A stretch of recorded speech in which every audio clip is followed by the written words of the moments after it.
We'll go ahead and get started. Okay, welcome everybody. This is the Singapore Online English Speaking Toastmasters Club, and the date is now March the 6th.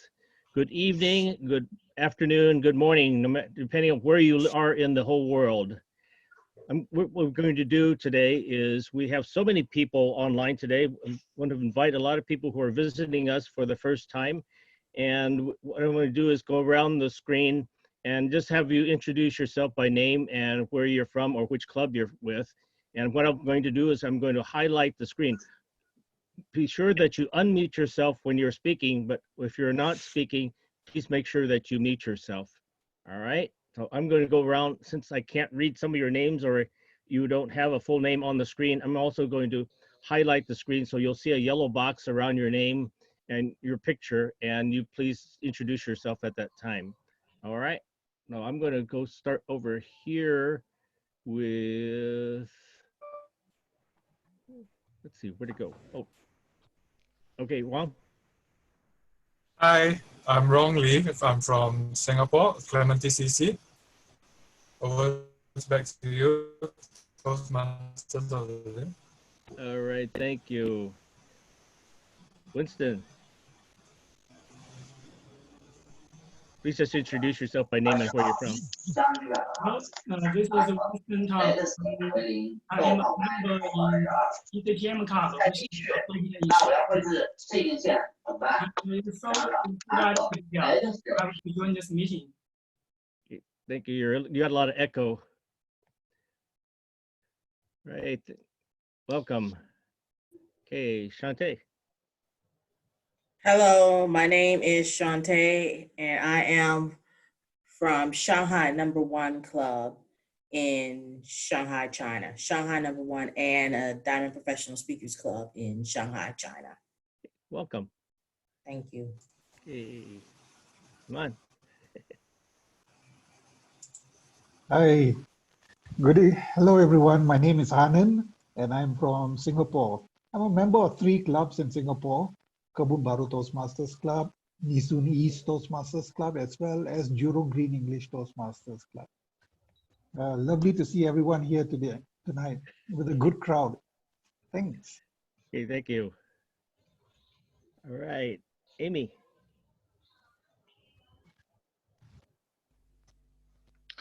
Hello, everyone. Hello. Okay. You call me Amy? Am I right? Yes, I think that's, yeah. Is that correct? Yes, I'm Amy. I'm Amy Han, and I'm from 1st and 8th class Toastmaster in Fuzhou because I'm a double member. All right, welcome. Yes, nice to see you. Thank you. Let's see, I can't see a picture, but Sophia, can you hear us?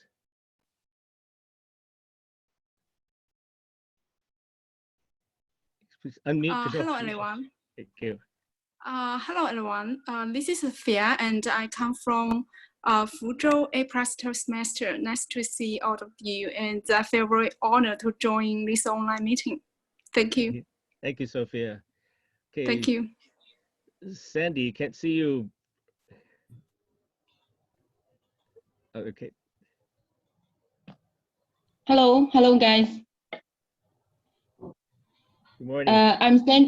I'm Sandy from Fuzhou A+ Club, and also currently serve as the president of A+ Club.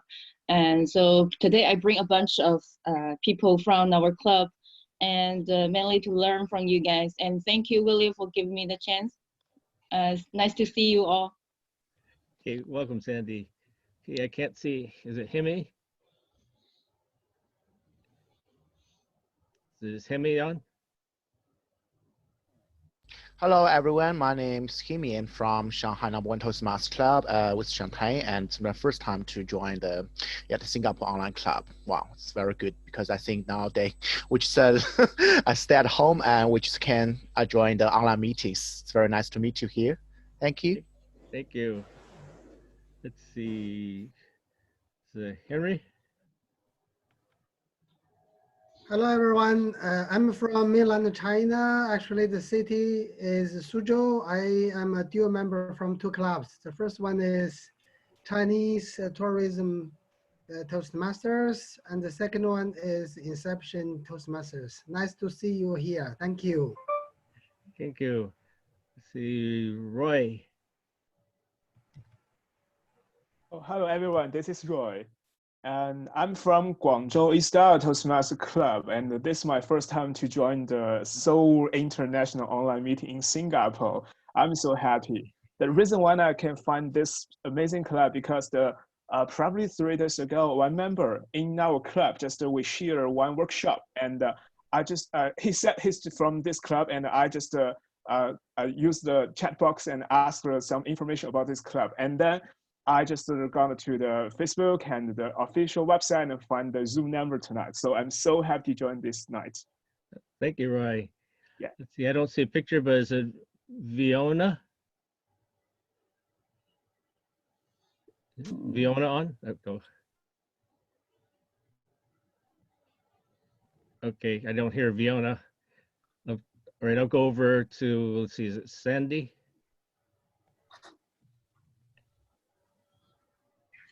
Hi everyone, I'm Sandy and I am Wuxi, a member of Wuxi #1 Toastmaster. Is from mainland China, but now I'm in Singapore because I fly a lot to Singapore, and this year I will spend much more time here, and I'm so happy to join this SG and China joint meeting, and I would like to explore more and meet new friends in Singapore.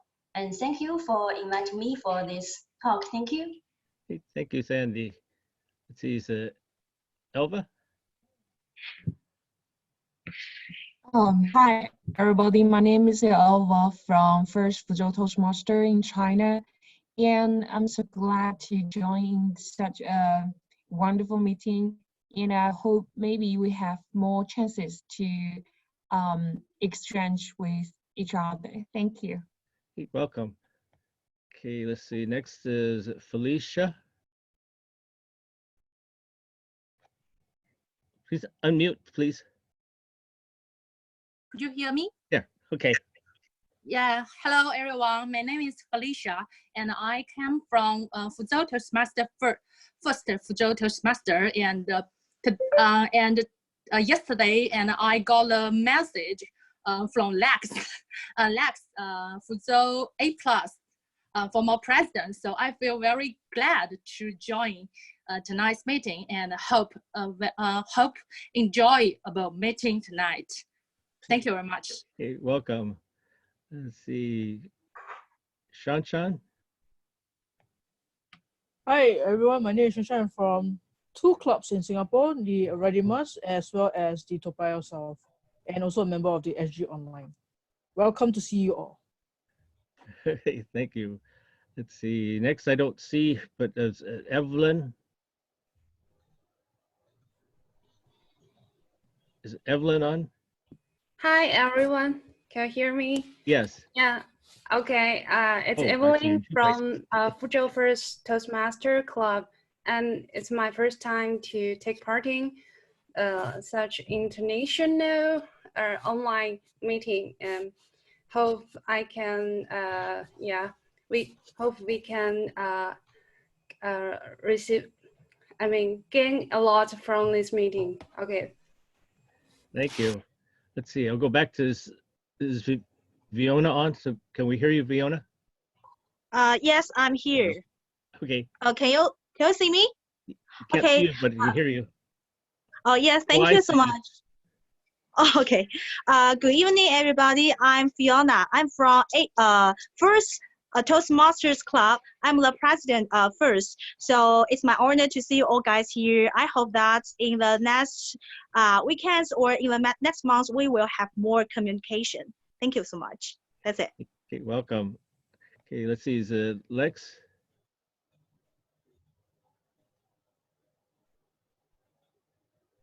Hello. Hello, this is Lex from Fuzhou A+ Toastmasters Club. I'm the former president of the club, and I'm so happy to be here. And I hope everyone can enjoy the meeting and have a very good night. Thank you. Okay, thank you. Let's see, next, is it Grace? Hello. Grace, Can you hear me? Yes. Okay, great. This is Grace. I'm from A plus Toastmaster Club. I am just a new member of A plus Toastmaster Club, and I'm so happy to join this international joint meeting, and I hope we can all enjoy this wonderful night. Thank you. Hey, thank you. Welcome. See, Martin.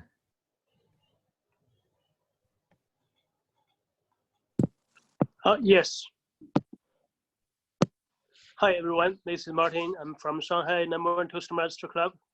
And thanks to the organizer. And because of you, I can at last join Toastmaster meeting for the first time in recent years. For there is Shante and Hemi, I think they are both from the same club. But for Hemi, I haven't met him in #1 regular meeting up to now.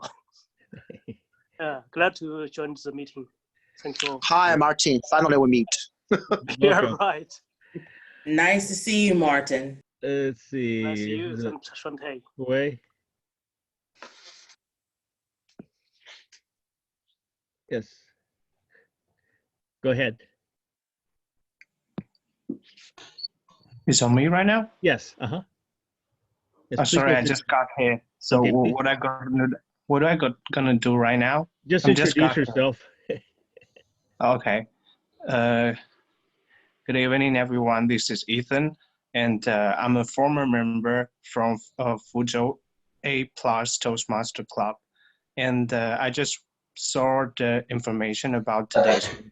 So I just wondering, I am planning to join back to the TM's club this year, but due to the coronavirus, we cannot join the meeting offline. So I saw the information about tonight's meeting, so I want to join tonight. So that's all. All right, welcome. Let's see, I'm going to do Gerald.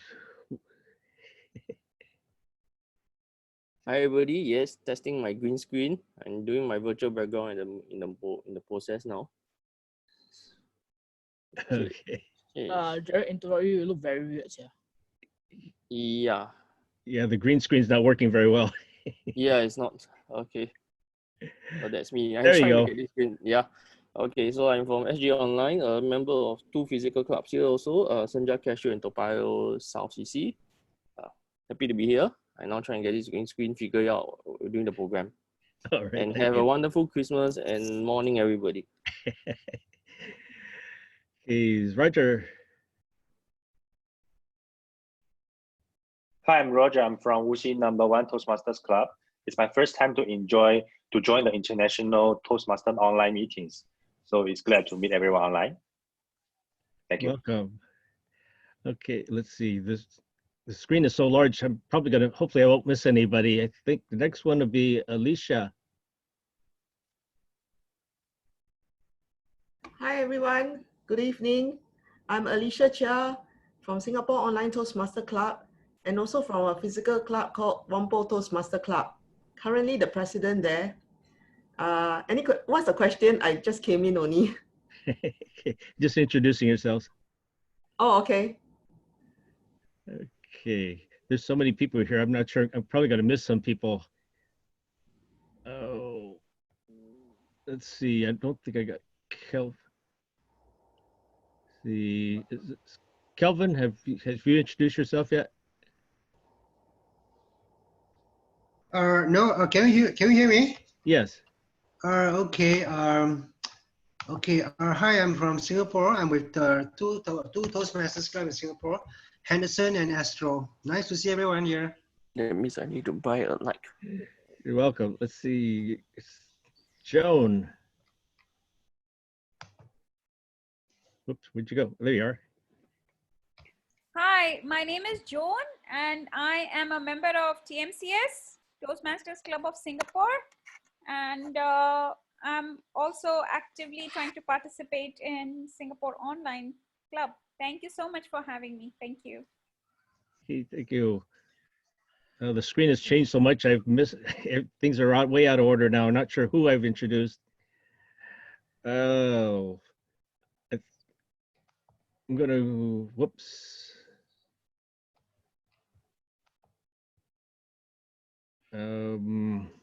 I have you Google Zoom. Okay. Yeah, if you kept track, my screen keeps changing, so I was trying to go in order, but it's all out of order now, so I'm not sure who's Never been mind. introduced. Okay, let me try to, because some of them the video is not on. So okay, who else? Fiona, can you introduce yourself?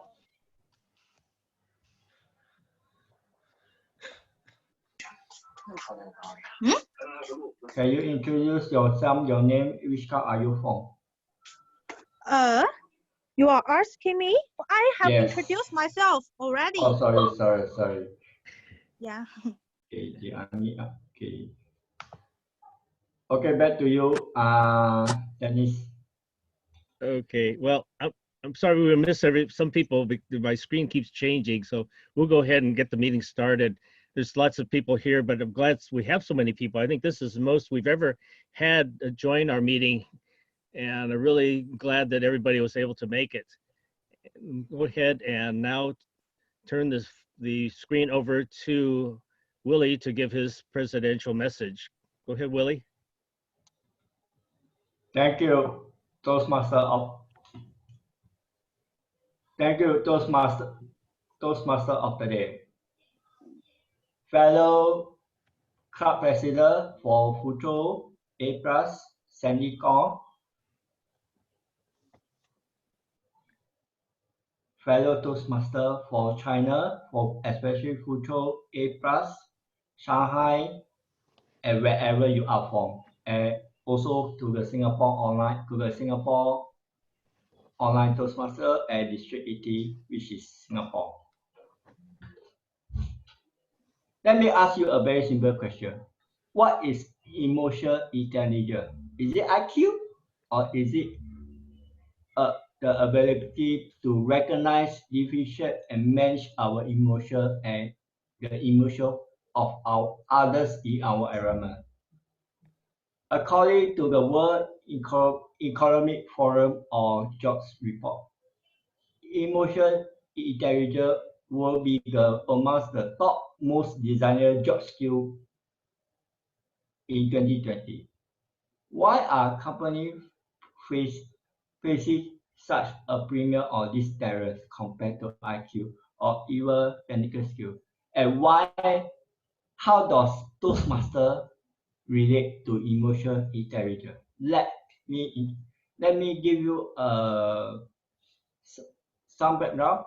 As much of the 20th century, we assume that the person who was the smartest, are you smart? Do you have the highest IQ? Will be the most likely to succeed. That's what everyone thought when I went to school.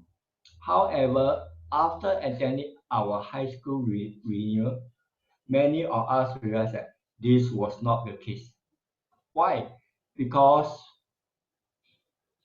some of us may have very good IQ, but we do not know how to communicate, manage people.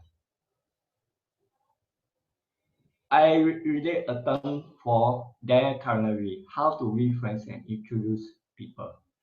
When you deal with people, let us remember we are dealing with creatures of logic. We are also dealing with creatures of emotion. People look out to leaders to determine what is valued and important to the organization. If they sense their leaders are concerned about all aspects of people's lives, they will want to replicate and go beyond what is expected of them. IQ is a wonderful thing, but emotional intelligence is also high valuable in life. It enables us to understand others, to connect with others, and to excel as a communicator, as leader. My question to you, fellow Toastmaster, why are you here? Why are you here as a Toastmaster, as a member of Toastmaster International? You are here to improve your communication and leadership skills. And why emotional intelligence is considered a good, is part of communication, because how we communicate and how we relate to people, we must understand whether the words we use is how to say it right, or do we say it to hurt people, could be so direct in the way that we hurt people, or we phrase it in a way that you should have do it this way. We should use a better word. Say it will be better if you have followed this way and that, instead of saying the harsh way. I remember the first 3 months of my Toastmaster journey in 2003, when I do my first evaluation. The speaker was so taken a shock as why am I saying something good? I'm not the Mr. Nice Guy. And every time I heard why some Toastmaster give their evaluation so strict and direct? How come there's not a better way of saying that? Along the journey of being a Toastmaster, I left and came back 2 years ago. At this time round, I learned something great. I learned to understand people individually. I try to understand why they react this way. Sometimes it's because of their nature. Sometimes it's because of the mindset. So, for the past half a year or so, I also offended people on the way by writing too direct. Fellow Toastmasters have told me that you should have your intention is correct, but you need to say it a better way. So I continue to learn, and learn. So I guess let us go back to the basic. Toastmasters allow us to think, listen, think, and then we speak. Do we do that? Do we follow the sequence, or we go straight away to speak? So as the meeting is going to be a long one for us tonight, and this is only the beginning of my message. In the next coming 12 meeting also, I will touch certain parts of emotional intelligence to fellow Toastmasters live every Friday. And over back to you, Toastmaster of the day.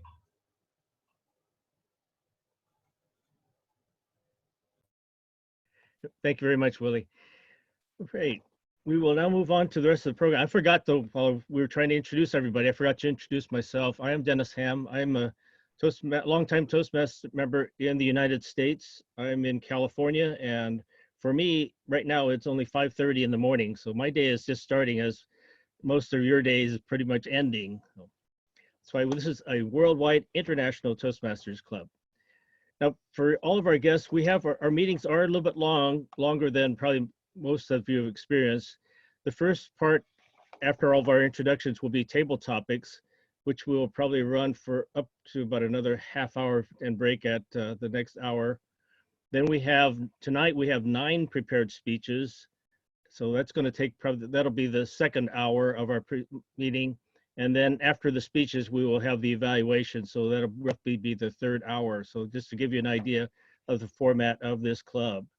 We also have a timer, and you'll need to probably go to gallery view if you're going to be speaking, and make sure that you can see Rong Li. Right now, if you switch to gallery view and maybe have to switch your screen, you'll see he has 4 zeros showing up on his screen, and he will be the timer for you. Actually, right now I see 3 zeros, but anyway, you'll see the numbers on the screen, and that is our timer. So make sure when you are asked to do table topics, or if you're a speaker, make sure you adjust your screen so that you can see the window that shows our timer. All right, and I think that's about all that I have for you folks. So we'll go ahead and switch over to the fun part where we get more audience participation, table topics, and I'll introduce Anand to go ahead and be our table topics master. Go ahead.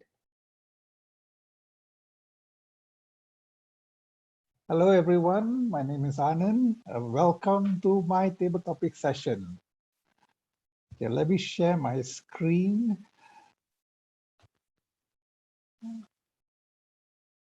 And there we go. Okay, are you all able to see my table topics screen? All right, wonderful. Okay, we shall start with our table topic session.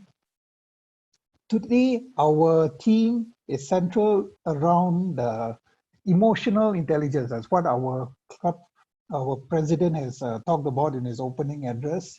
So all the topics will be based on emotional intelligence.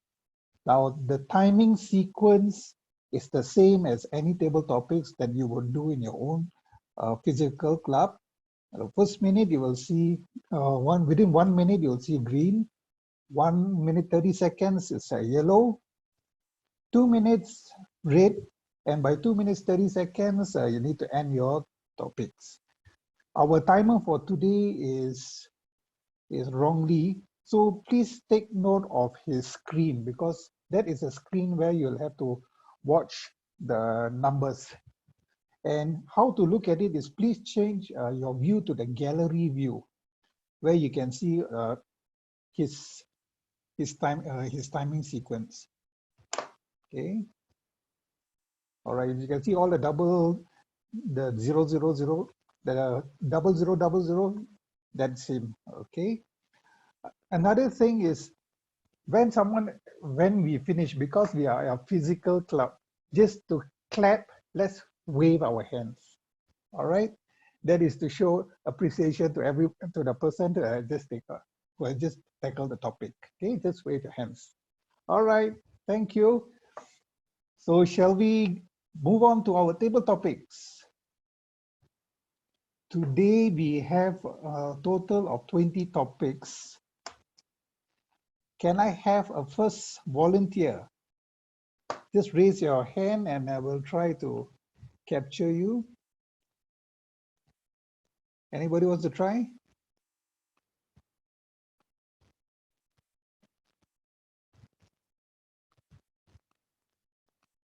I'm having a lot of people here, so I'm not sure who's going to be the first volunteer. Let me try with Vincent Tang. Can we have you try the first topic? All right.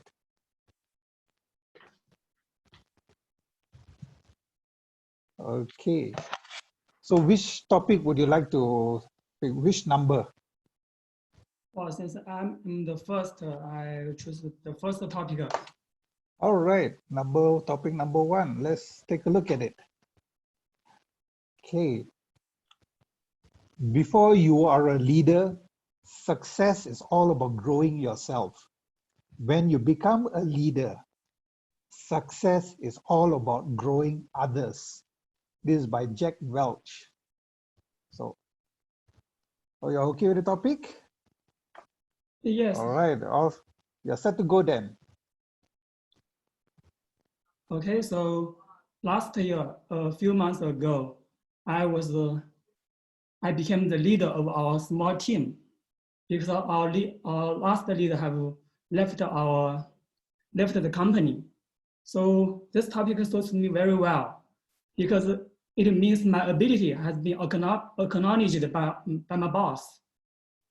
And when I became the leader, and they told us, you should not doing all the stuff yourself. You should be telling people to do things for you, for our company. So which means I have to push others to work harder, to even work overtime. And sometimes when they can't finish the job on time, I have to push them. I have to make them work harder, and sometimes even work overtime. That is brutal, but is necessary and very essential to our team, because if they can't finish their job, my boss is not going to blame him. My boss is going to blame me for being an insufficient leader. So which means I have to push them to grow. And one of the member in our team he's kind of new, and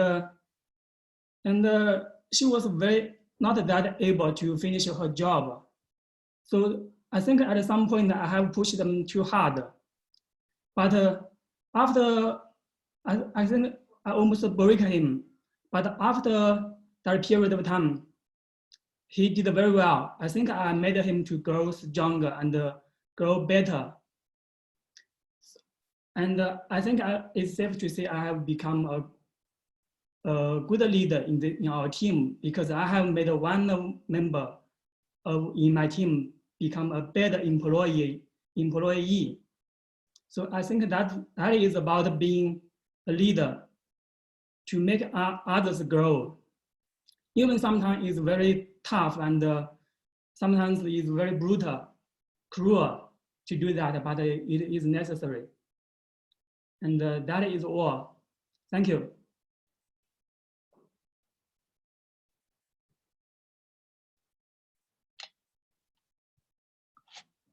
All right, thank you very much, Vincent. Thank you for your sharing. Can I have the next volunteer, please?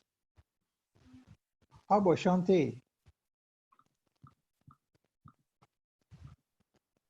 All right, let me unmute you.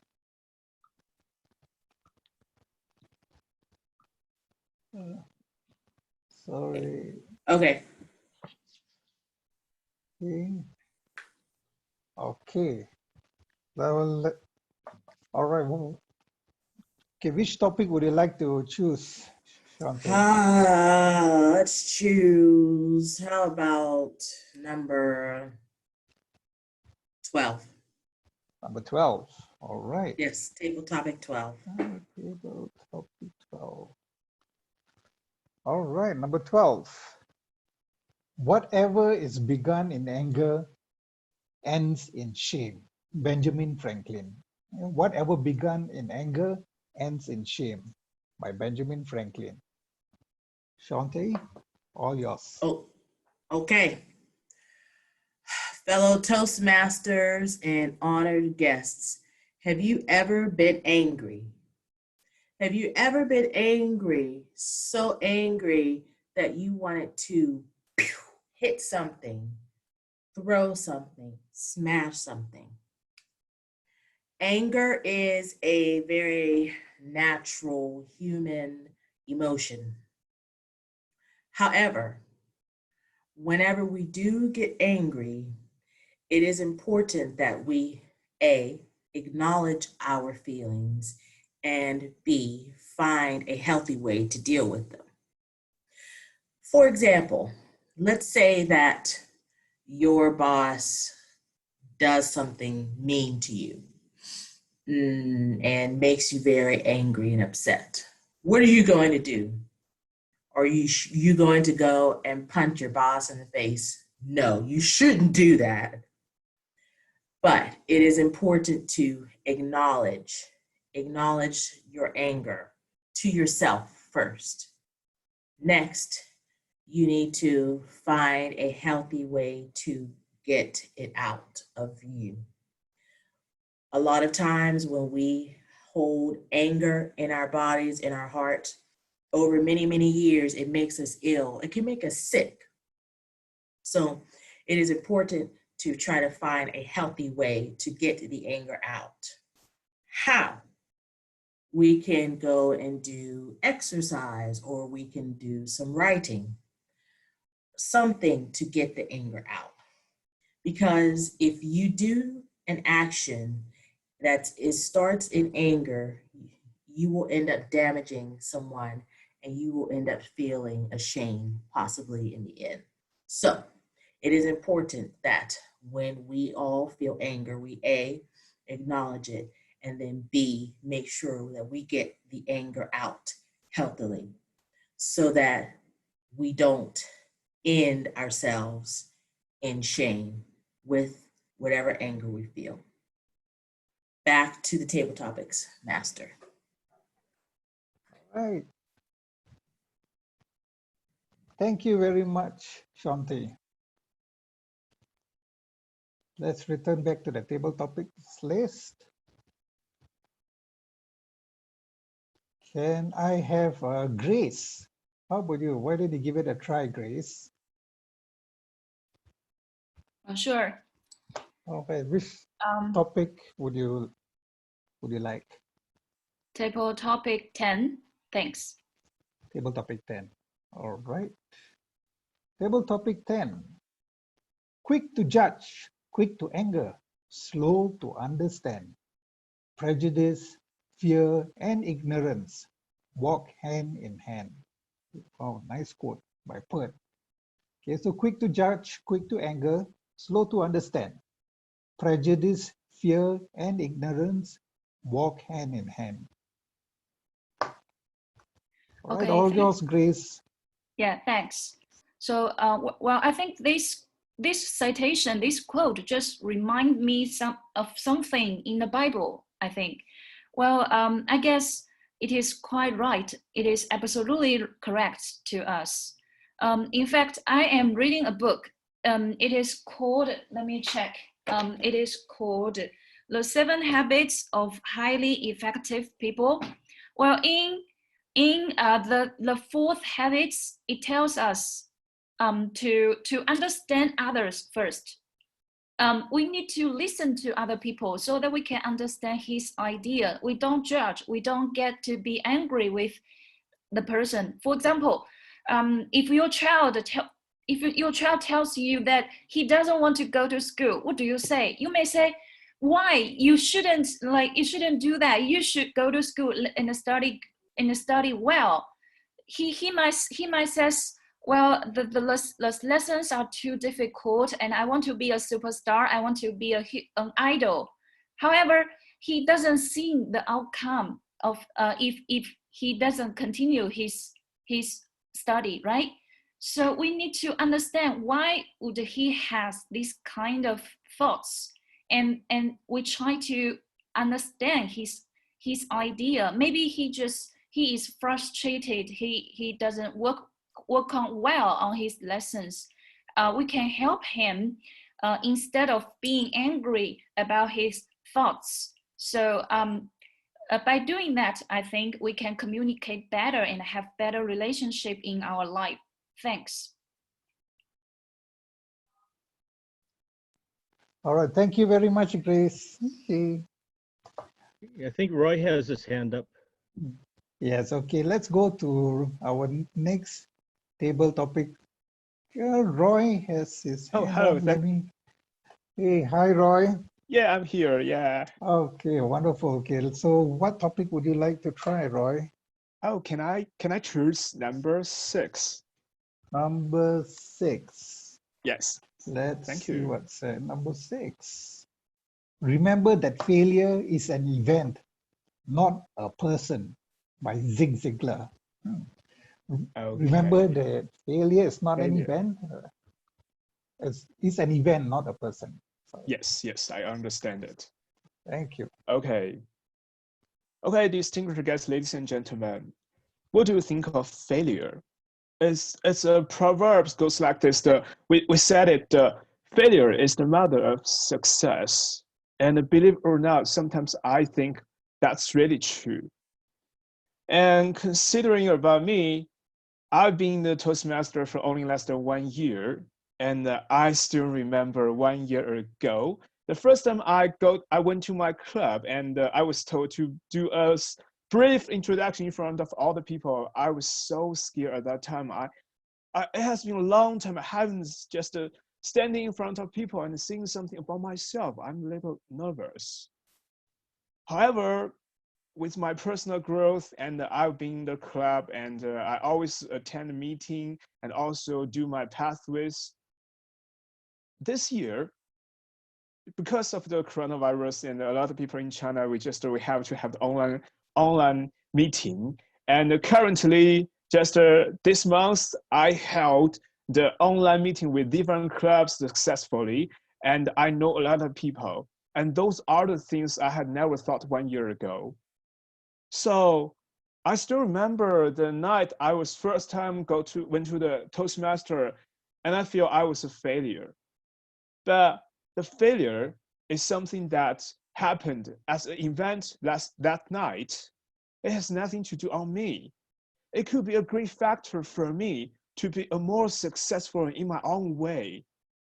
So I think being a member of a Toastmaster or just practicing English or just doing something about the communication skills or leadership can be just a turning point in our life. Every time when we are facing the failure, we were afraid of facing that. We were terrible for that. But it actually is a good beginning because that's the place where we're gonna get better and better. That's the place where we are meeting a better version of ourselves. So remember, failure is not an event. No, it's not an event, not a person. So don't blame too much on you. Just take it as your driver and motivate yourself, go further and further. Thank you very much.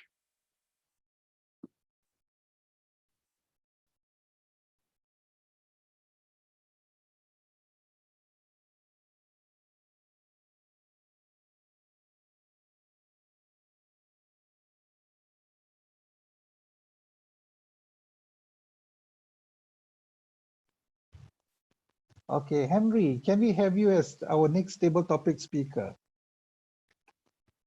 What number would you like to choose? I have number 3, please. Number 3. Okay. When people talk, listen completely. Most people never listen, by Ernest Hemingway. Over to you, Henry.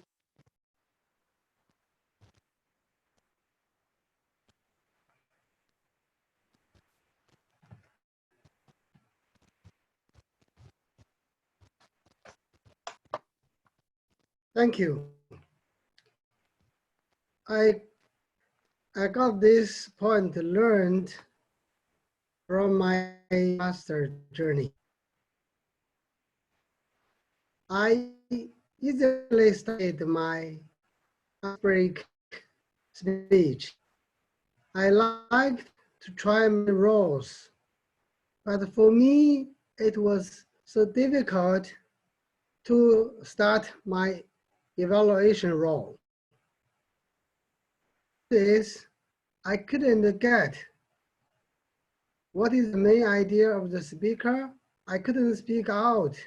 What is the evaluation I could give? That was a question confused me for a very long time. And I give this question to my mentor. The mentor has told me, for evaluator, the first important thing is you must be a good listener. Don't be eager to speak it out. First, let you get what you can learn from the speaker. If you find the speaker's shining point and try to understand the ideas or message from the speaker, then you will learn from the speaker. Only at this moment, you can give an effective evaluation.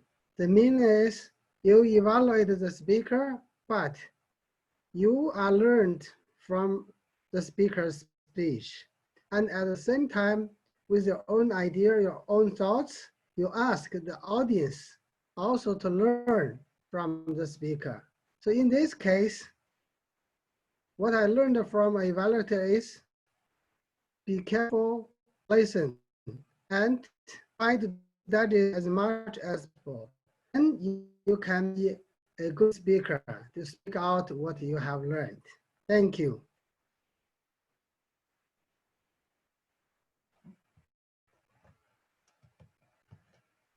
All right, thank you very much, Henry. Thank you for sharing.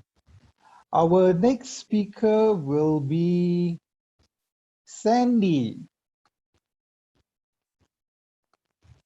Okay, Sandy, let me get your video up. Okay. So what Okay, are we'll left? take what is left. Okay, we have still quite a number of topics, all in the maybe 13 to 20. We have still quite a number there. Number Okay. 2. Topic 14. Topic number 4. Topic 4. Number 4. All right, number 4. Let's see. A leader is a dealer in hope by Napoleon Bonaparte. A leader is a dealer in hope. Sandy, all yours.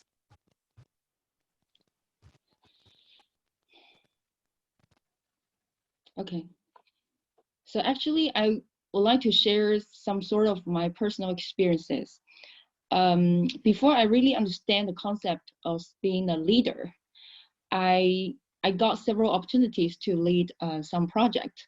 And in this project, I mainly serve as a coordinator to coordinate those resources and also human resources and the different kind of materials.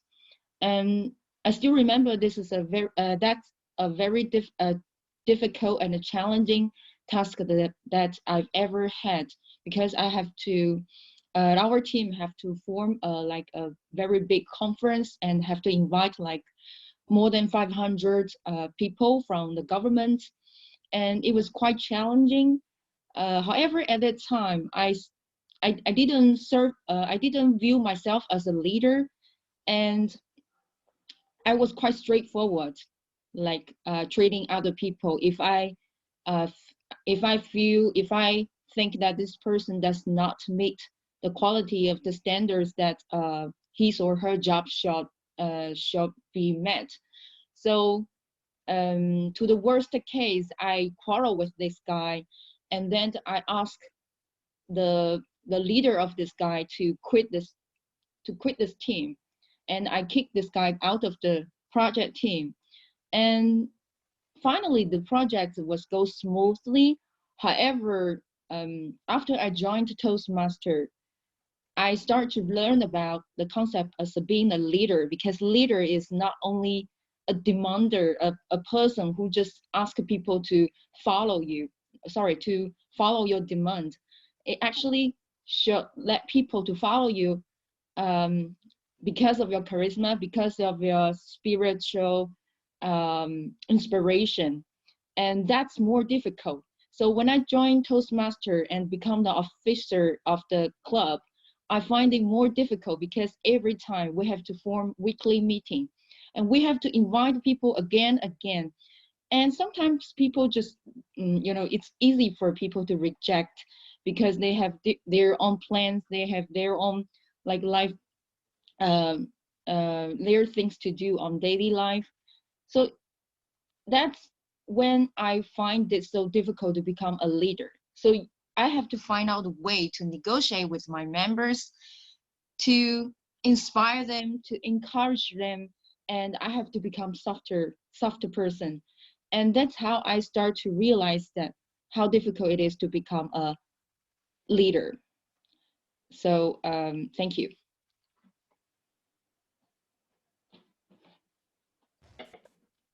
Okay, thank you very much, Sandy.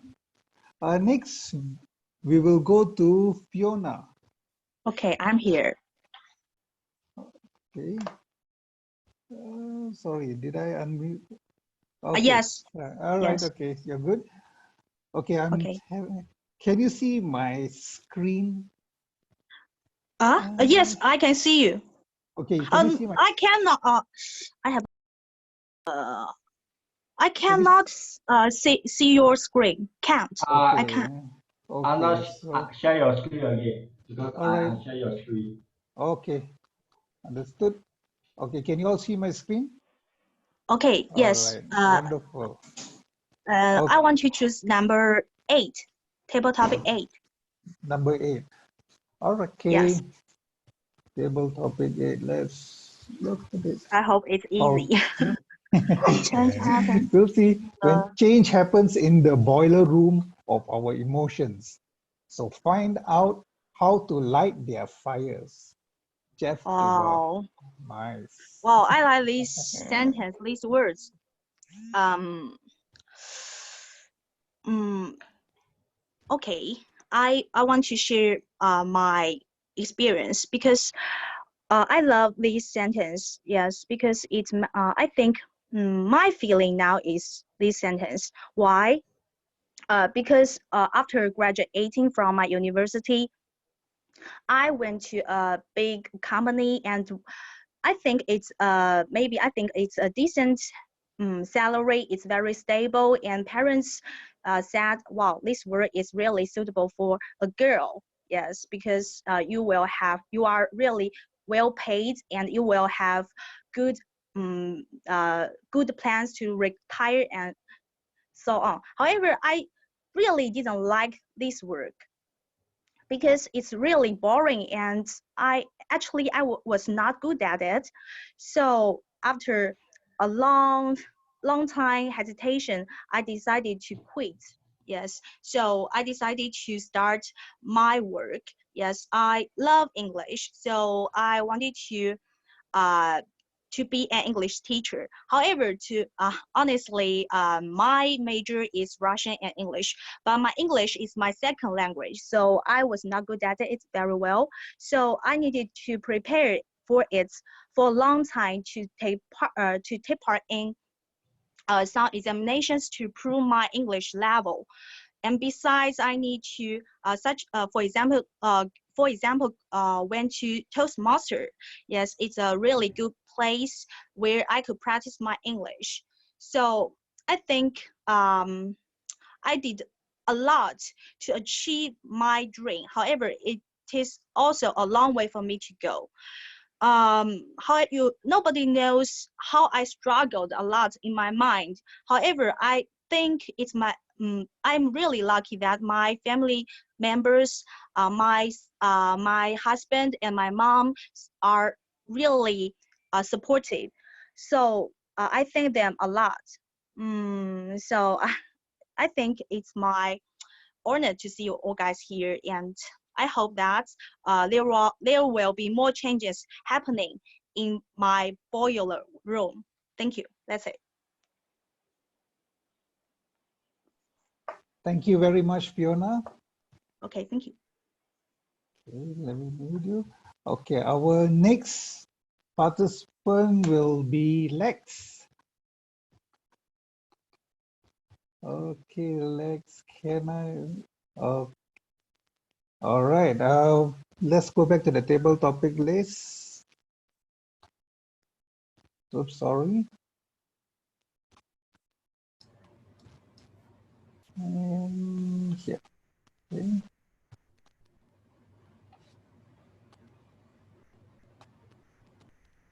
Okay, now which number would you like, Lex? I like 2, the topic 2. Number 2, all right. Table topic number 2.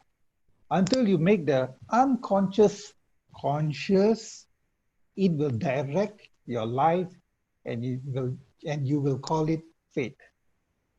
By Carl Jung. Nice. All right, all yours. Okay. It's quite difficult to understand. Okay, so I think I make understand.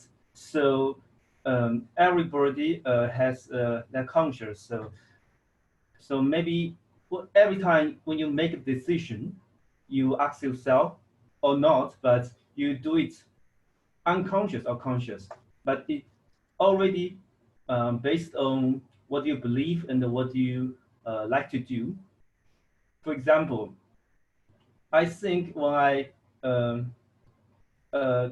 think days before, I read a video that is from Harvard University. It's a course, so the professor asked the audience how to make a choice between the situation. I think many of you had heard about this story that if you on a train that is go all the way down, and there's you finally break it down, and that's not working, and you find in front of you there's 5 people working on the trail or walking on the track, and you are going to kill them. Then you also find a direction that's going to another one person. Only one person will be killed. So what kind of choice are you going to make? So I think very carefully, many times unconscious, I think I will do the right straight away to the 5 people because I don't want to kill innocent people. And but if I'm conscious, if I take time many times to think about this situation, and I still find I'll do this choice. So it's a kind of conscious to me. It means that I have made a decision based on what I'm thinking, what I believe before. So I'll make a decision right now based on my consciousness. So I think it will direct my life to whatever decision I made. Thank you. Back to the tabletop master. All right. Thank you very much. Okay, let me return back to the topics. Okay. Our next speaker is Hemi. Let me find you, Hemi. Hello. Yes, I'm here. Okay. Let me look for you. Can you share your screen?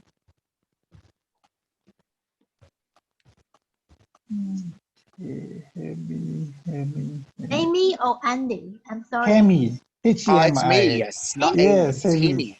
Hemi, Same yes. pronunciation, similar. All right. Oh, sorry. Yes. Okay. Okay. So I would choose the topic, right? Yes, choose a topic. Yes, I would like to choose topic 9. 9. Topic 9. Yeah. Your intellect may be confused, but your emotions will never lie to you. Roger Abbott. All right. Thank you, yours, table. Hemi. Okay, thank you, Table Talk Master. Dear Toastmaster members and friends, good evening. Wow, I think this is a very, very interesting questions. The first sentence came to my mind is Stephen Jobs said, follow your heart. Do you remember that? It's a very famous saying of Stephen Jobs, all right?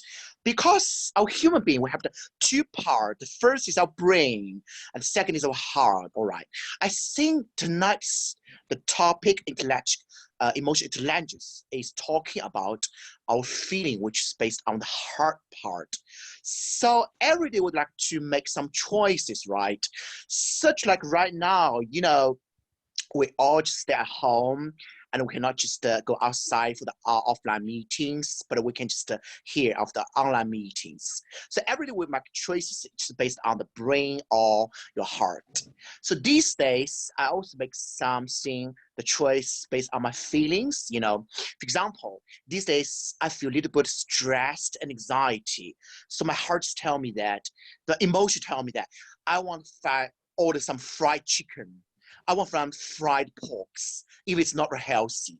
But I just follow my emotions. I don't just follow my brain. Because my brain says, oh, it's very unhealthy, you cannot just eat them. But after I just choose to eat some fried chicken, fried porks and chips, I feel very happy.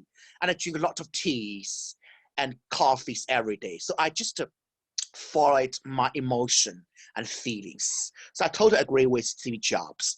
A second, just like to, if we want to make the big choice, like find the lovers or some like partners or some very important jobs, I think this time our brain and emotion, our heart always struggle. So this time I always choose to silent and do the meditation to listen to my feelings, because our feelings really honest, because the body never lies, but our brain always a lot of the ego thoughts, a lot of some conceptions, maybe not from you. So that's why I read Steve Jobs, the autobiography, because every time he makes some decision, he would like to do the meditation. He just follow his emotion and feelings. So the Toastmaster the members and tabletop master, I think if I would like choose, I would always choose my feelings. But sometimes I otherwise like to follow my rational thoughts. But it depends. But usually when you make big decision, you need to stop your brain and just sit meditation, follow feeling. All right. Thank you. Okay, back to you. All right. Thank you very much, Hemi. Yes, I'm here. Okay, now our next one will be Amy Han. Okay, I hope I Yes. pronounced it properly.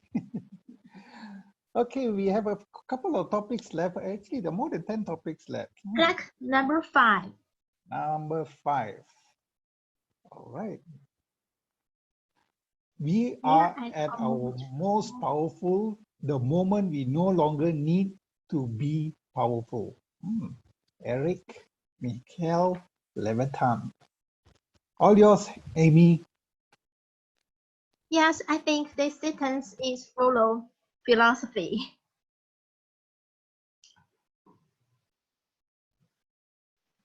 Yes, maybe it's very fit my nowadays days in workplace because our department and other department, the person resource, they combat together.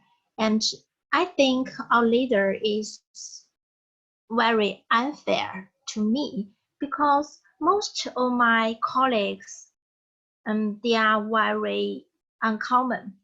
I mean, maybe their husband or their father are big officer. And yes, I worked in a state-owned company.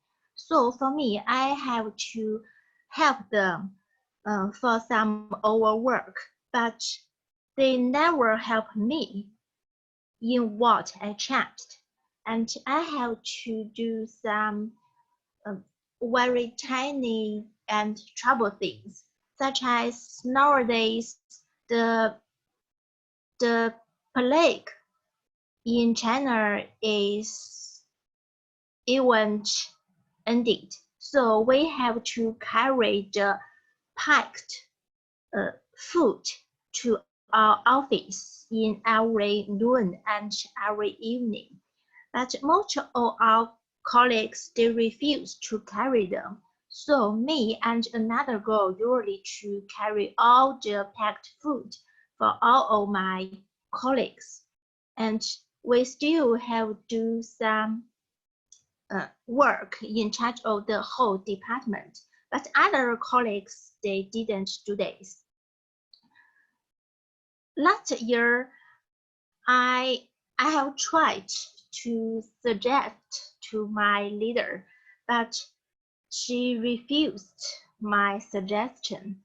I found very unpowerful. Maybe if I don't want to change something, maybe I think at that moment I can have more clear thinking to deal with this trouble. Thank you.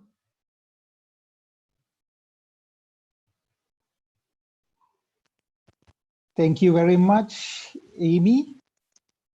Let's give her a hand. Okay, our next table topic speaker will be Lisa. Lisa, you around?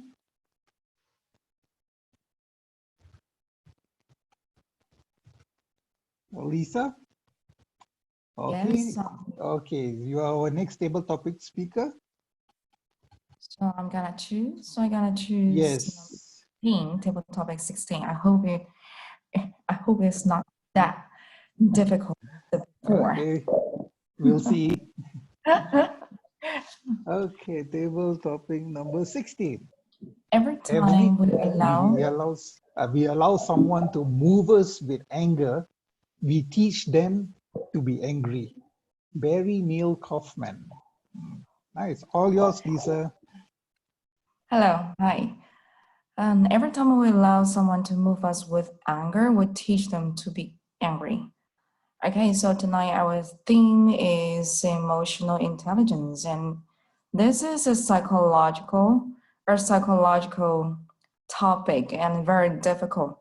It's very difficult. I mean that to control your emotion is very difficult, and also very difficult for me. And sometimes Sometimes I don't know how to communicate with others in the mild and gentle way and make things even worse. For example, I was working in Pakistan as an overseas training manager, and there is one local staff who always went against with Chinese staff.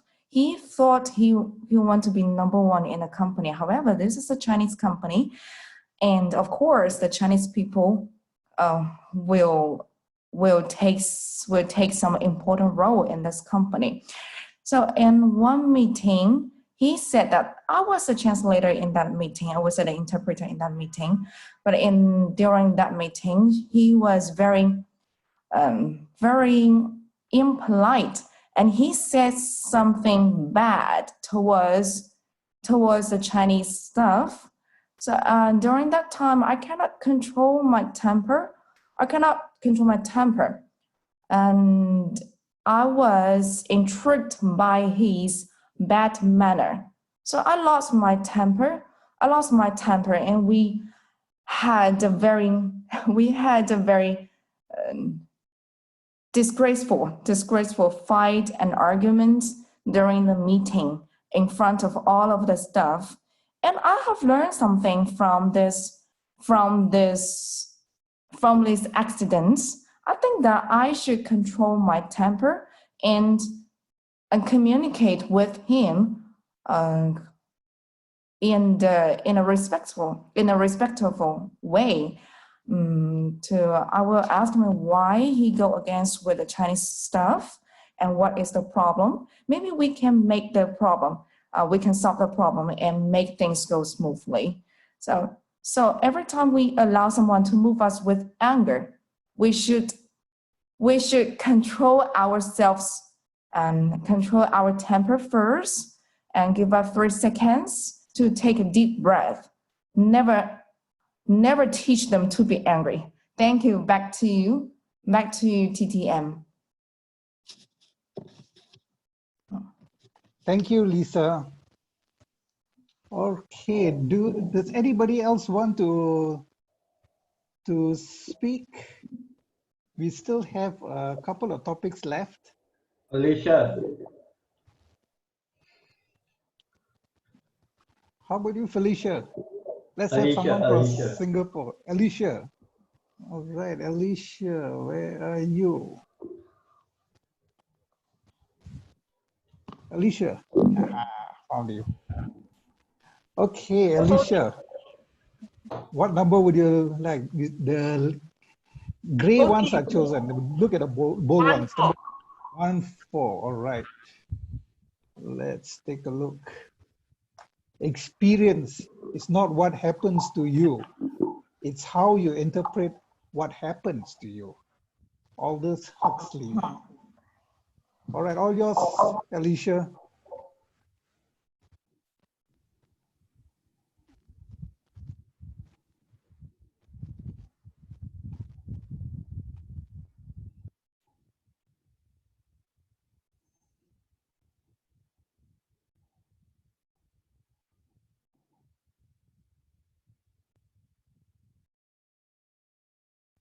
This is quite a tough one.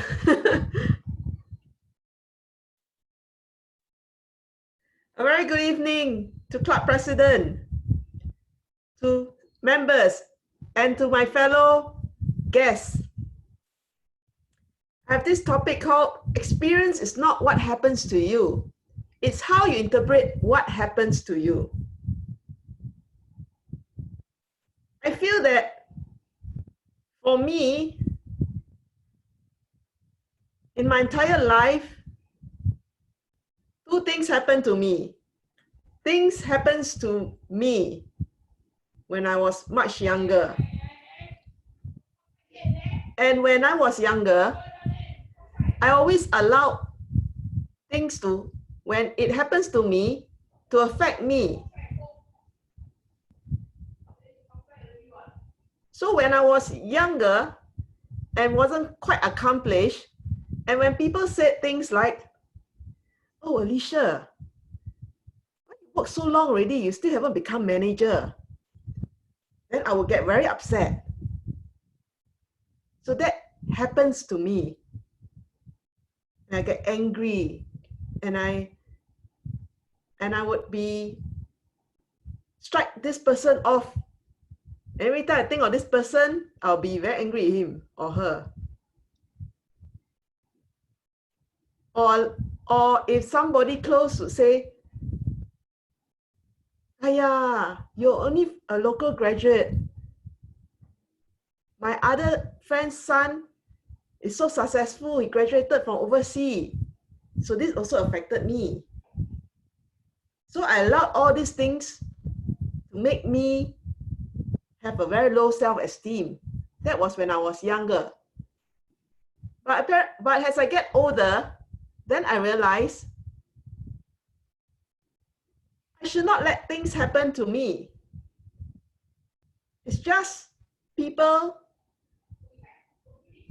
who do not understand what's going on and trying to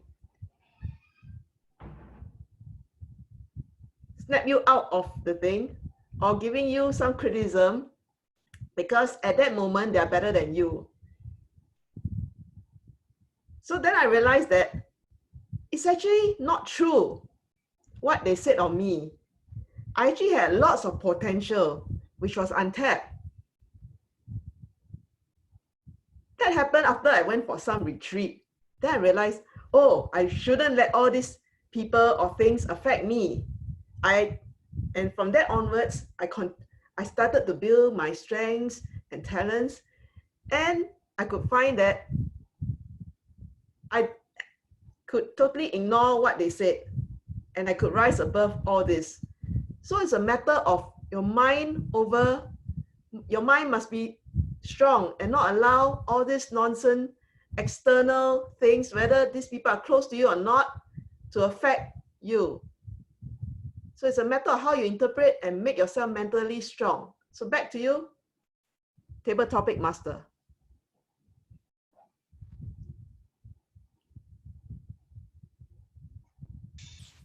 Thank you very much, Alicia. Okay, next, our deck table topic speaker will be Joan. Okay, Joan, all right, Joan. Yeah, let me share my screen. Hi. Hello, hi. Okay, which topic would you like to try next, Joan? Table topic 17. Number 17. Okay, let's move. All right, here's table topic number 17. Any person capable of angering you becomes your master. Epictetus. Any person capable of angering you becomes your master. Oh, all yours, Joan. Any person capable of angering you becomes your master, which is so true. Whenever we allow someone to anger us, that automatically that person is controlling your emotions, both your left hemisphere of your brain as well as right hemisphere of your brain. And that's why our Lord says that be slow to anger. In the Bible scriptures they say, because that way you're not yielding to someone and not allowing that person to dominate over your feelings. As soon as you lose control over your feelings and your kindness, your compassion, your lovingness, that's where you are already yielded to that person. And if someone is making you really angry and you lose your kindness, you lose your lovingness, and you lose your compassion, you become a servant of that person. So for example, even at your workplace, if you are you are yielding to somebody, because that person is angry to you, you suddenly lose your control over your emotions.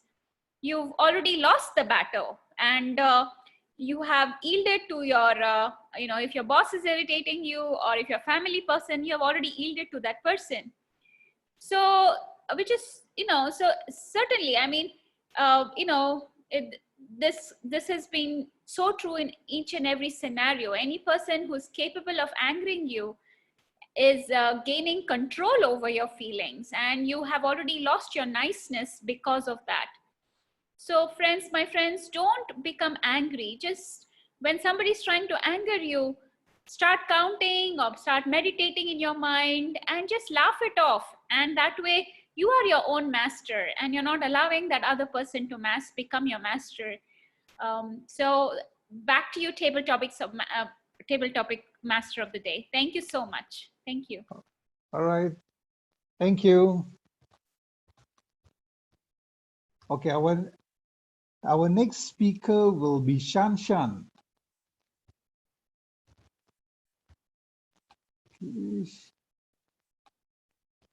Thanks. All right, Shan Shan. Let's go back to the table topic list. Go for topic 18. Topic number 18. Okay. The greatest ability in business is to get along with others and influence their action. John Hancock. Beautiful quote. All yours, Shan Shan.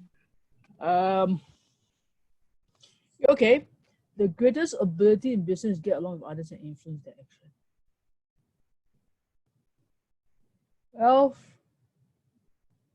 when you are the senior in the outlet, the juniors will look for you, and sometimes whatever you say does influence how they think. So that is the reason why sometimes you need to get along with your colleagues, get along and mentor them in the right direction, because sometimes in times like this, we are handling a lot of refunds. We're handling a lot of complaints from customers why they have not gotten their refunds and all that. So what we need to tell the juniors is that how to speak with others and get along so that the customers will not complain further and just simply wait for their refund to come to them. Because sometimes the refund may take too long and the customers will come back all the way and keep on asking you, when is the refund coming down? So what we need to do for the seniors is to teach the juniors how to talk with the customers and get the customers to say, okay, we'll just wait and get the refund back without coming back to pound on us for the refund. So that's why the ability in business to get along with the others and also influence the juniors' action as well. So that is what I want to say. And thank you, Anand, for that topic. Back to you, Anand. Thank you very much, Shan Shan.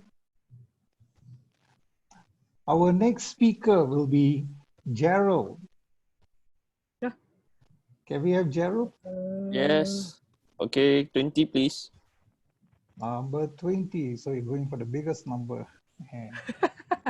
Oh, so you showed the question. Oh, did I? Oh, you showed number 19. I showed number 19. Okay, number 20. Ooh.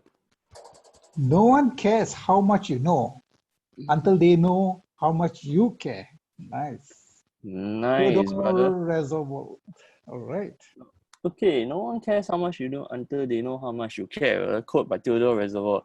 I totally agree with this statement. This is one of the best things that you never know, because actions take place in small and in little bite pieces that you can change the whole thing and the perception of how the Uncle Turkey can become an Uncle Lemon in the end. Because sometimes, you know, this Uncle Lemon will always go down to different Zoom meetings in the online attendance clubs meetings here in Singapore just to see what are they up to. And sometimes not, he will just appear out of nowhere as a different crazy persona that he can just turn up the Manicam to show up the timing device, the timer countdown clock, and even the clock. So Manicam is so useful. We see quite a couple of questions on the chat on this. So because, and partly because our president care that the timing was a pain it was a pain to hold on our iPad to show the timing to everybody, that he found many camp. So this is how we can show how we can care for others, because once they know that you are caring for others, just like how I used to compile a whole list about 19 pages of table topics. Kelvin Leong, one of our attendees, requested for me, and he was so amazed that I got 19 pages of table topics. Yes, there is 19 pages of Singapore table topics. I haven't done the worldwide one yet, but when people know that you care, you always remember, they always come and find you just when they need it at the last moment. And you always need to cherish the friends that you always give, and make sure that every time it's not, no one cares how much you know until they find out how you actually know about things. And just like how I even started writing my Straits Times form letter, this guy gave me a guide, but he is such a big talker, big mouth, that I go and slowly go and find out myself. But until I start caring and showing that I do it, he dare not challenge me anymore after that. And today I already written 6 letters getting published. So that's life, because you care for everybody, and people will also find out more about you later. And I hand back to my good buddy Anand. Back to you. And have a wonderful Christmas, everybody. All right, thank you very much, Gerald. Okay, our last speaker for tonight will be Fiona. Fiona? Fiona, where are you? Fiona? Where are you, Fiona? Get how I spot that software. Fiona?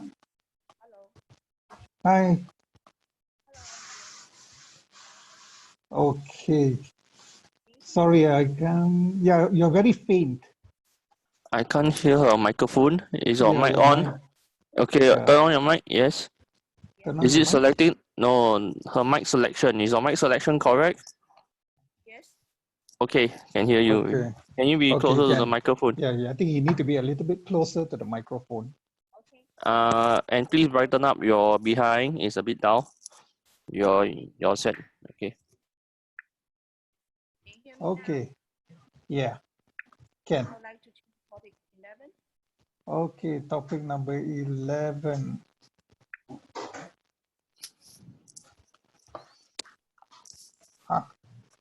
The news of the heart asks the face, a West African saying.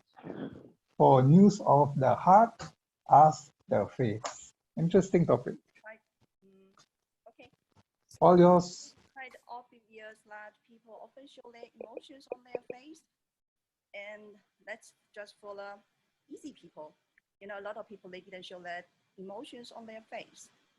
But for most of the people, they would like to show their happiness, sadness, and other emotions. Can you hear me? Sorry. Okay. Take personal experience. So like in working field, a lot of people, they don't show their real thing, their real thought on their face.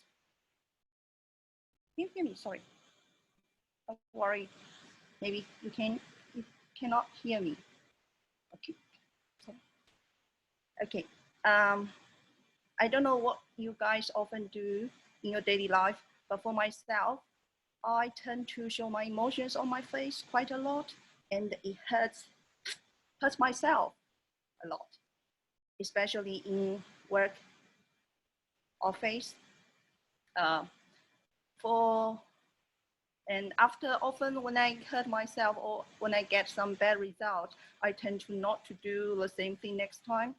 But unfortunately, it doesn't turn out well the next time. So it must be really bad for me.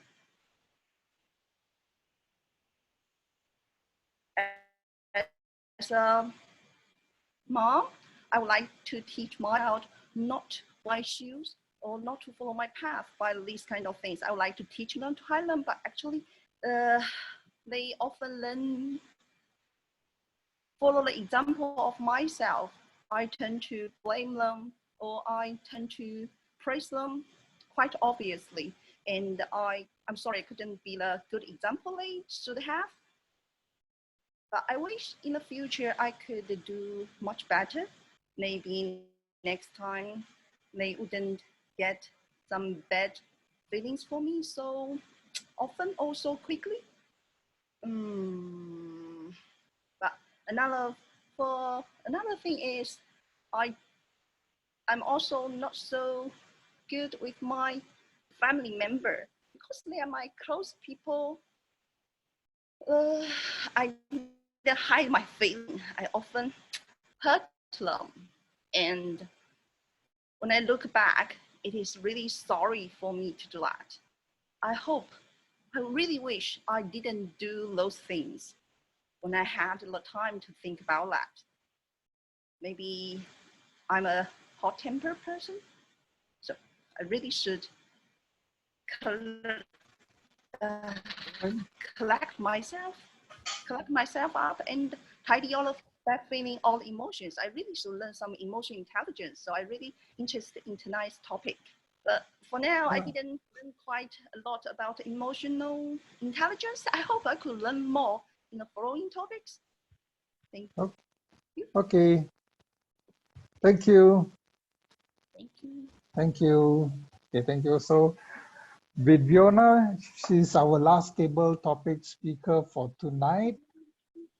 Okay, let's go to the full screen.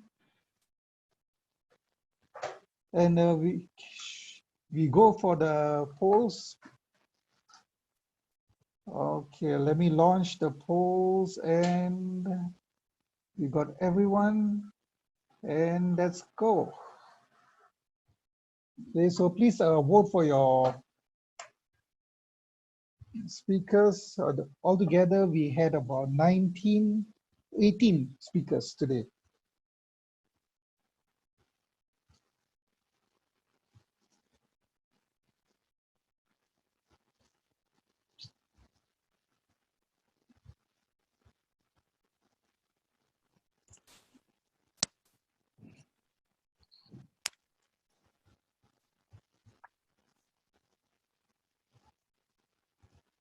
Okay, we only have 2 people that have voted. Keep casting your votes. Keep casting your votes. Keep casting your votes. Please keep casting your votes. Once you There's see 2 the sections vote, to vote on. yes, you need to click Yes. on two lists. 2 lists. Yes, Okay. please click on 2 lists.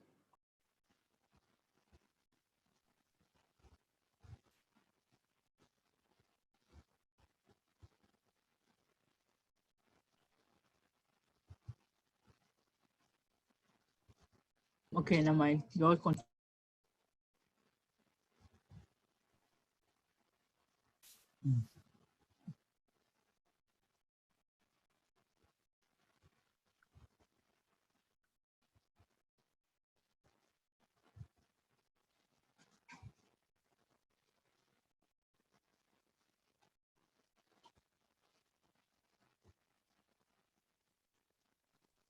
All polls in ready? Is all the polls in ready? Can we check? Halfway. Halfway, yeah. Halfway. Okay, everybody please cast your votes. Cast your votes. Your votes. Keep casting your votes. And then switch on your video. Switch on or off? On. On. Oh, okay. Let's do the usual, okay? Okay, whoever is ready, please get your toy and stand by.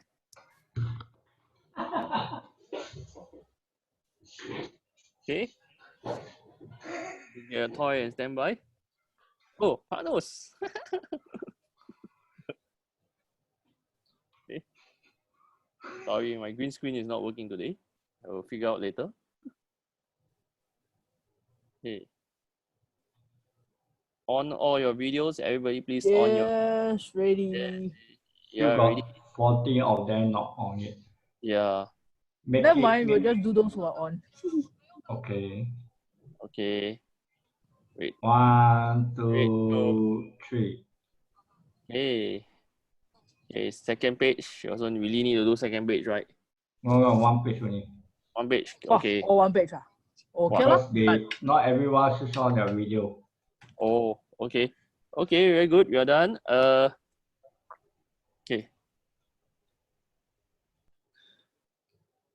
So, really, Dennis, and back to you. Okay. Okay, is the polling all done? Do we have the results of the voting?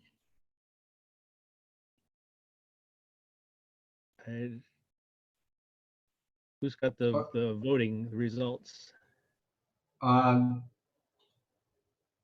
Dennis, you can end the voting.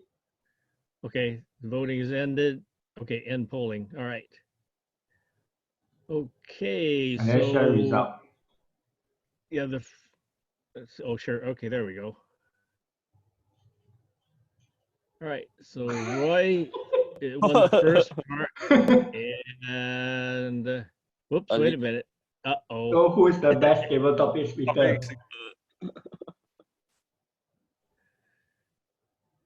Well, let's see.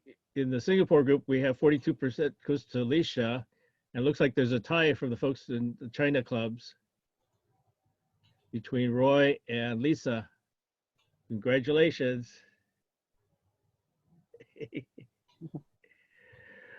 All right, so let's see, Willie, we'll take like about a 10-minute break? Yeah. Okay, we'll take a 10-minute break. Okay, all right, welcome everybody. Welcome back to the Singapore Online English Toastmasters meeting. We're now getting ready to start to move into our speaking part of the program. Tonight we have 9 speakers scheduled, and the first speaker for our timer is going to be 5 to 7 minutes long. And let's see if our evaluator is ready. Let's see, the first evaluator is Shante. The speaker actually tonight is giving a contest speech. I'm not sure if there's any information that's necessary to give to the evaluator other than it is a contest speech. But Shante, do you have anything else that was given to you to evaluate our first speaker? No, but I know that it is a humorous speech contest speech, and I will give the speaker feedback according to the humorous speech, like what's needed in a humorous speech to compete. I will do it like that. Okay, great, thanks. And I think Kelvin has also requested that anyone else who would like to give some feedback to him, he's welcome to that, and would like to have it emailed to him, and he has that in the chat box. All right, so since it is a contest speech, I'm only going to introduce it in the normal fashion, giving the name, title, and name. Okay, Mr. Timer, are you ready? And Kelvin, also make sure, Kelvin, that if you want to watch the timer, make sure you go to the chat view and have the timer window available so they can see it. All right. Okay, so we'll go ahead and begin with speaker number 1, Kelvin Leong. My wife, I don't know why. My wife, I don't know why, Kelvin Leong. Go ahead, Kelvin. Thank you, Mr. Toastmaster, Mr. Contest Chair, Club President, fellow Toastmasters and guests. Before I got married, I knew why certain things happen, but sorry, can you hear me, guys? Yes. Okay, and after I got married, I didn't know why certain things happen. Now, I'm not afraid of anyone, but I'm afraid of one person, and that person is my wife. Now, there was this picture I came across once. It really spoke to me. The first guy asked the second guy, do you play any dangerous sports? And the second guy said, yeah, sometimes I disagree with my wife. Now, before I got married, my mother-in-law came to my house to inspect it. She went to the master bedroom, she went to the kitchen, she went to the bedrooms, and then she told my wife, there are women's clothes in this house. Everybody can see this? A pair of pants, okay? There are women's clothes in his house. My wife whispered back, these are his pajamas. Now, I wear this to sleep every single night because these are very, very comfortable. It's actually made of batik, okay? Now, before I got married, okay, now after I got married, my wife, I don't know why, but my wife always feels compelled to share with me her vast knowledge, aka nagging and scolding. Once I came out of the bathroom and I asked her, darling, how come there's no foam, there's no bubbles when I use my shower gel? And I didn't know she was keeping count. Darling, for the 10,000th time, stop using the body lotion as your shower gel. Now, I also do this when I go traveling. I don't know why, but after marriage, most of the thinking is done by my wife. What we buy, where we go, what we eat. And once she asked me to prepare an omelette, and so I added in some peanuts. Peanuts with eggs. I was so proud. When my wife saw it, she said, darling, who adds peanuts with eggs? I must tell my sisters. She started texting her sisters, her girlfriends. The next time, she asked me to prepare some minestrone. And so I added in some red dates and wolfberry. I was so proud again. She saw it, she said, who adds red dates and wolfberry with minestrone? Started texting her girlfriends, her sisters. Now, I don't know why, but to my wife, I'm a complete idiot. I don't know what an incomplete idiot looks like, but to my wife, I'm a complete one. And she has this, and whenever she has to share her vast knowledge with her sisters and girlfriends, she has this sentence construction that begins with the phrase, my husband is an idiot. Do you know what he just did? That will be the starter for her texting. Now, most of all, I must thank my wife because of her. I never knew so much about myself. Now, after I got married, I learned so much about myself. Why do I say that? I never knew there was a correct way to close the refrigerator door. Can you be gentle and don't slam the door? I never knew there was a correct way to walk up the stairs. You are not an elephant, don't stomp up the stairs. I never knew there was an incorrect way to pay your bills. Why are you procrastinating? Have you paid your bills? I never knew there was a restriction on the number of clothes we can wear. How many clothes do you want to change? Can you don't change it so often? How many underwears you need to change in a day? I don't know. I know some men don't even wear underwear at home. Willie, are you there? Do you wear underwear at home? Okay, don't answer that question, please don't, okay? Now, imagine the things I would have missed if I remained single. I don't think I would have survived if I remained single. Now, I used to live on the edge. The dangerous things I used to do, like having fun, eating and drinking, and then eating and drinking again, watching endless, brainless TV dramas, and then screaming and shouting while watching English Football Premier League. Now, for the truth. My wife's greatest desire is to spend time with me. She wants me to be present. And she vents because she wants me to share myself verbally with her.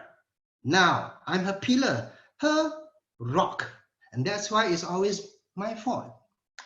And for the greatest truth, everything I've shared with you is totally made up. In fact, my wife is not like this at all. She is my girlfriend, my best friend, my everything. In fact, we created this speech together. Now, but if this speech needs a message, it is this. Every marriage is a journey. It has its ups and downs.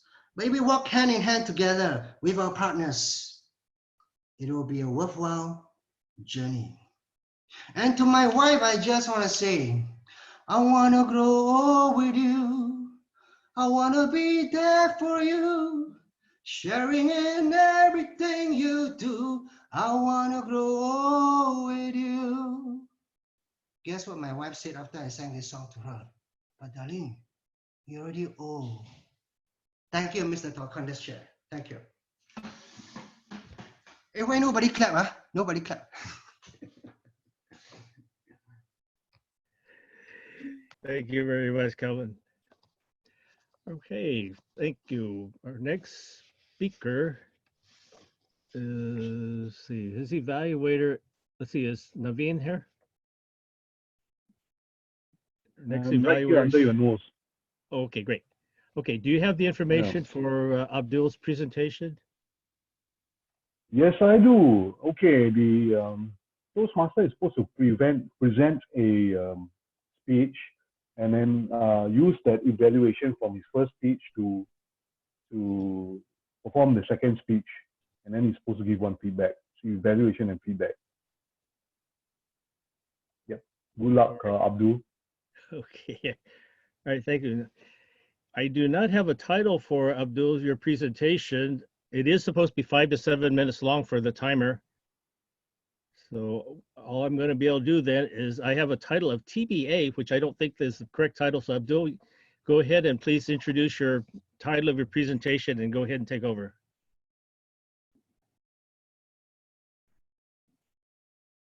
Abdul, are you there? Where'd he go? He was there. There he is. Can you hear me? Yes. Can you hear me?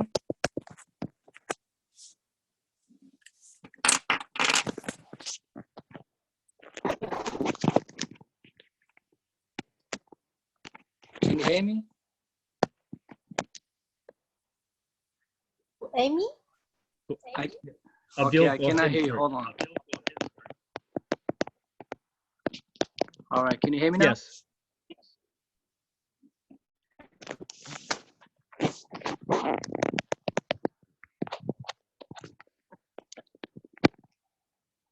I cannot hear you. We can hear you. Okay, now I hear you. Okay, sorry about that, guys.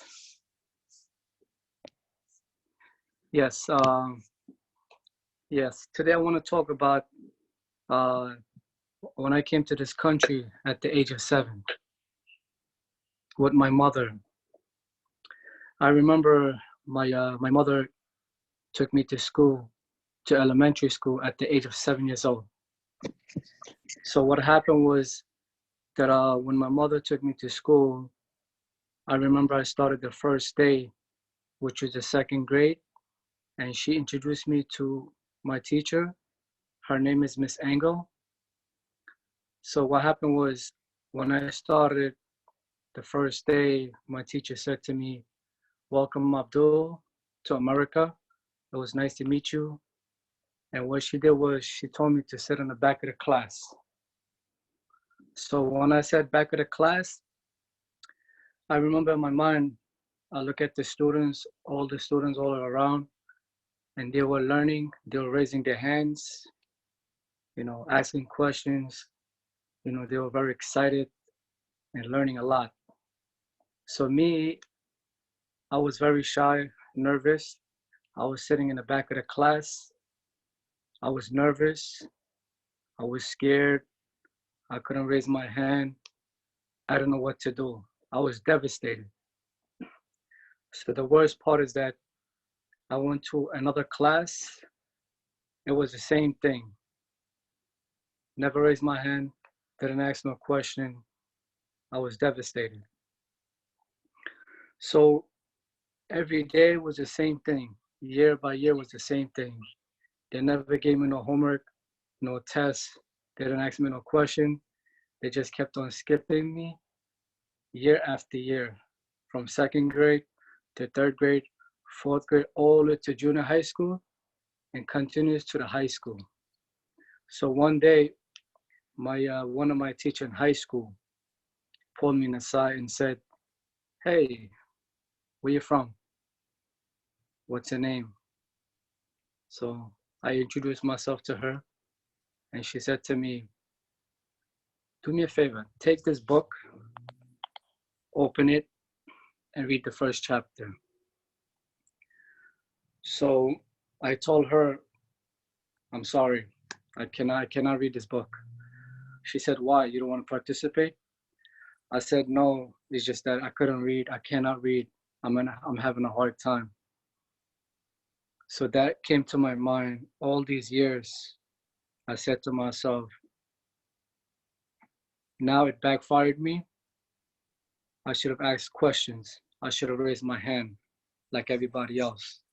I should have spoke up. I should have overcome my nervousness.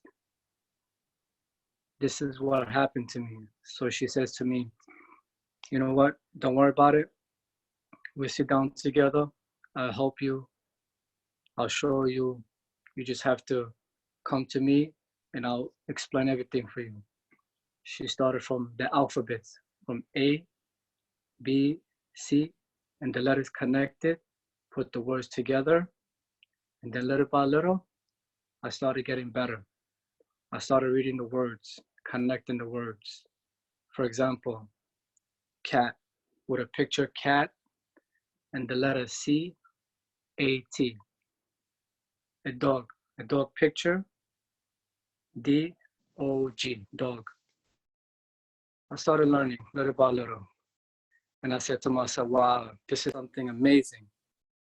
I came to realize that when you want to learn something, you have to go and ask for help. But this teacher saved my life. That way, every day she taught me after school, after class, and her lunchtime. Then I became a better writer and a better writer. Then I started taking exams. All these words are connected and I started passing it. I improved from 2nd grade, 6th grade to 9th grade, all the way to 12th grade. So what I'm trying to say is today is that whatever is holding you back, whatever you're scared of, don't be shy. Don't be scared. Don't be nervous. You have to ask questions. You have to raise your hand. You have to participate because one day it's going to hit you and you're going to look back and say, you know what? I should have done this. I should have done that. You don't want to do that. This is why I joined Toastmaster, because if this is the reason, what I went through years ago, 30 years ago, I went through, this is why I want to join Toastmaster and improve my communication skills. That way I know that I'll become a better writer, better reader, and better communicator. So just remember one thing. Look back, look on your weakness, but look at it in a way that is going to help you. So my advice for everybody, please, don't be scared. Some things we cannot control. There's a saying, before I leave, I just want to say one thing. You cannot control what you feel, but you can control your thoughts and your action. So remember that.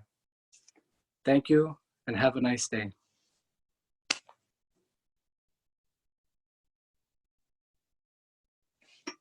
Thank you very much, Abdul. A lot of things for us to think about. Thank you very much for sharing. Let's see, our next speaker evaluator is unable to stay with us for the meeting. What she's going to do, Lex is supposed to be our next evaluator. She can't stay for the whole meeting, but she is willing to listen to the speech and watch the video and evaluate the speaker by email. Is there someone else? Well, actually, I will try to give her a brief, or our next speaker, a little bit of an evaluation also, so that we can have a verbal evaluation. So I'll do a partial evaluation of our next speaker, but our assigned evaluator, Lisa, will watch the video and then send an evaluation to our next speaker. Okay, so our next speaker, number 3, is working on the dynamic leadership project path and working on the evaluation and feedback. And she's supposed to present a new speech or the same speech that incorporates some of or all of the feedback received from the presentation from her first presentation. Mr. Timer, the time of the presentation will be 5 to 7 minutes long. our next speaker. Sorry, hopefully I introduced you correctly. All I see is Cho, and the title of her presentation it is not the end of the world. Please help me welcome our next speaker, Cho. Go ahead and unmute. Okay, go ahead and take it away. Yes, you're good. Okay.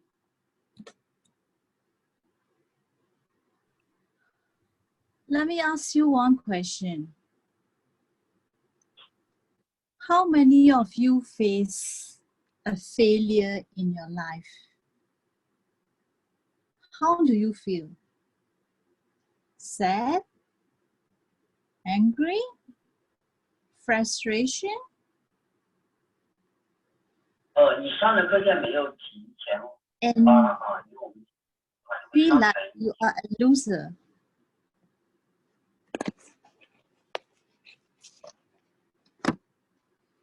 Steve Jobs said that failure doesn't mean you will never achieve. It means it will take a little bit longer to succeed. Okay, let's look at Abraham Lincoln's life. He lost his job. He got defeated for legislation. He started his own business and lost. And his wife died of a fatal disease. He experienced a nervous breakdown. He tried for a nomination in a political party and lost. He applied for the post of land officer, but he didn't get this job. What else? He contested for Senate and lost. And he contested for vice president's position and lost. Again, he joined a contest for Senate and lost again. But after 2 years later, he got elected as a president of United States. Let me share with you my personal experience. When I was young, I really wanted to be a medical doctor. In my country, we have to sit for an high school at the age of 16. According to our score, we have to go to the respective universities. Unfortunately, my score is not eligible to go to the medical school. I still remember the day I went to the university. My sister sent me to the university. On the way, I cried and cried. I feel like I'm a loser.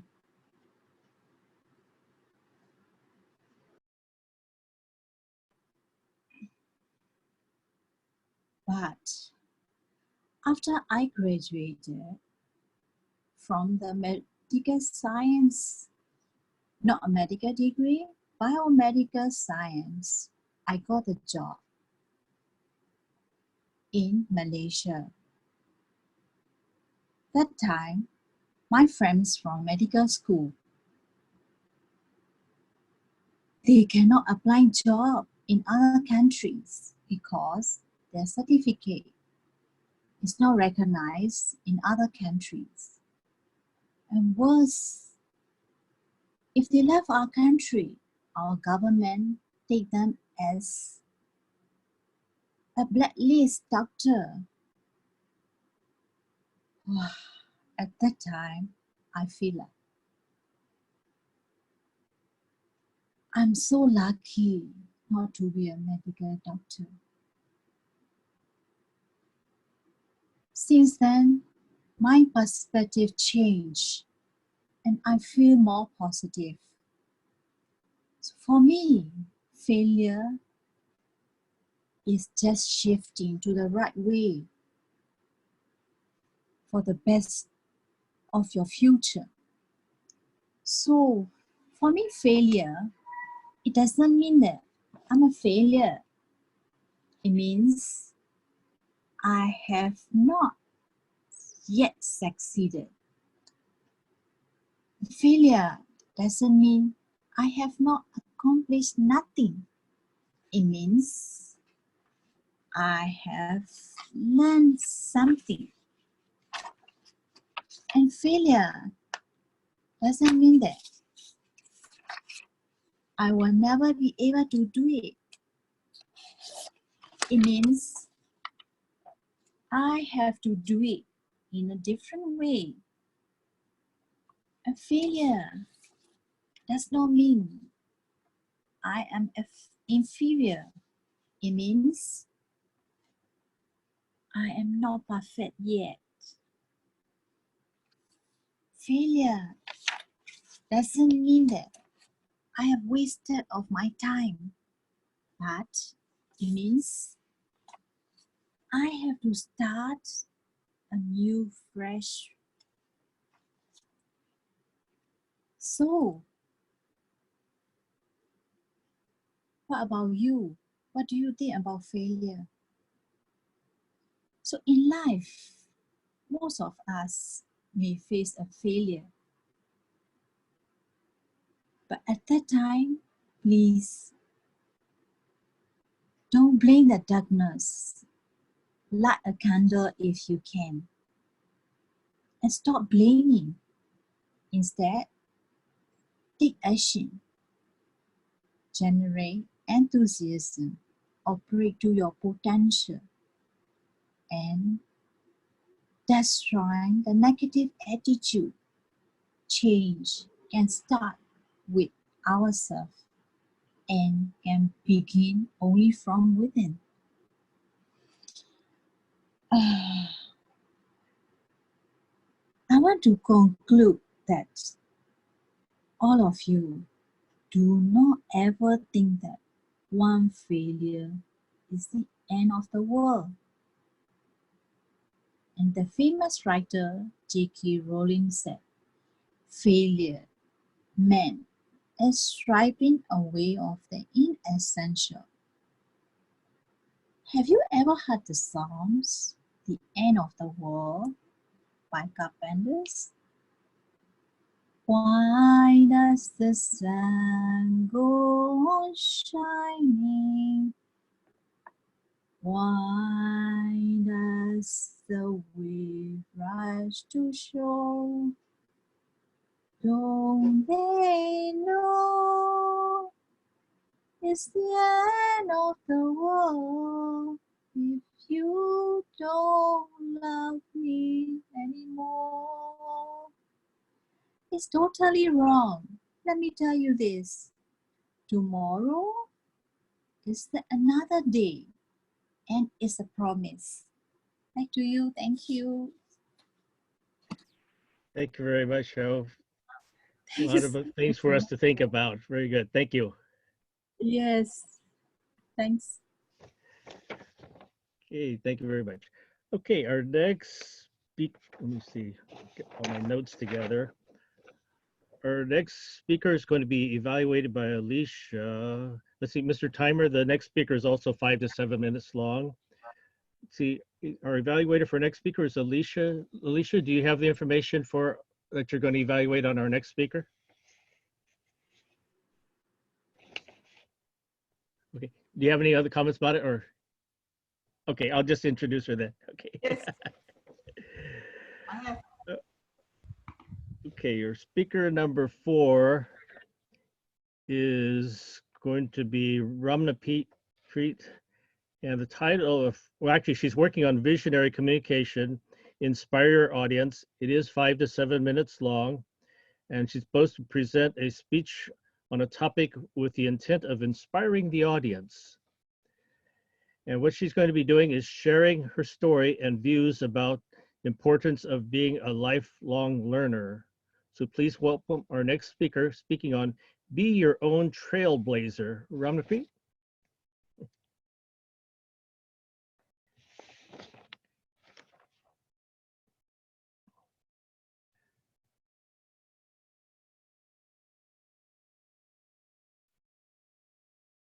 Okay, need to unmute.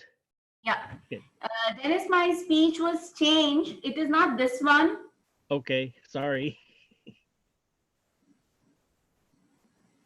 Shall I repeat that? Shall I repeat the topic? Yes, go ahead and do that. Then the timer will start. Yeah, the project is building a social media presence. And the topic of my speech is how LinkedIn changed my life. Okay. A bedroom in an apartment in a quiet sub-city, New Delhi. It's 10 p.m. on a cold Monday night in the year 2007.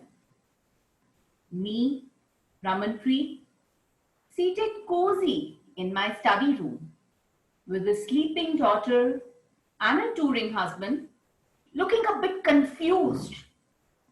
I'm composing my first ever LinkedIn profile. My reaction? I hate this. I hate this. I hate this. Why do I have to make my LinkedIn profile? This is so stupid, as I just hate writing about myself. And the thought ruling in my mind is, I already have a good job. But my husband has said that I should do it. Okay, I'm going to do this because I'm in the process of reinvention. Club president, Toastmaster of the evening, distinguished guests, and fellow Toastmasters. A very warm and hearty good evening to all. Does this setting and the resultant reaction seem familiar to anyone? It's so hard to believe that only till a decade ago, social media was a little more than a budding trend. Back in 2005, Facebook was still in its early stages of its spread across the world. Twitter appeared around that time, but was seen as pointless live-casting toy.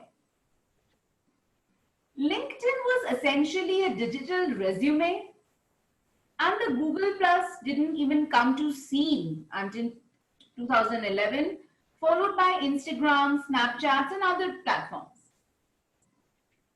Fast forward, 2020, and social media has become not only a part of our modern lifestyle, but a useful marketing channel for businesses of all sizes.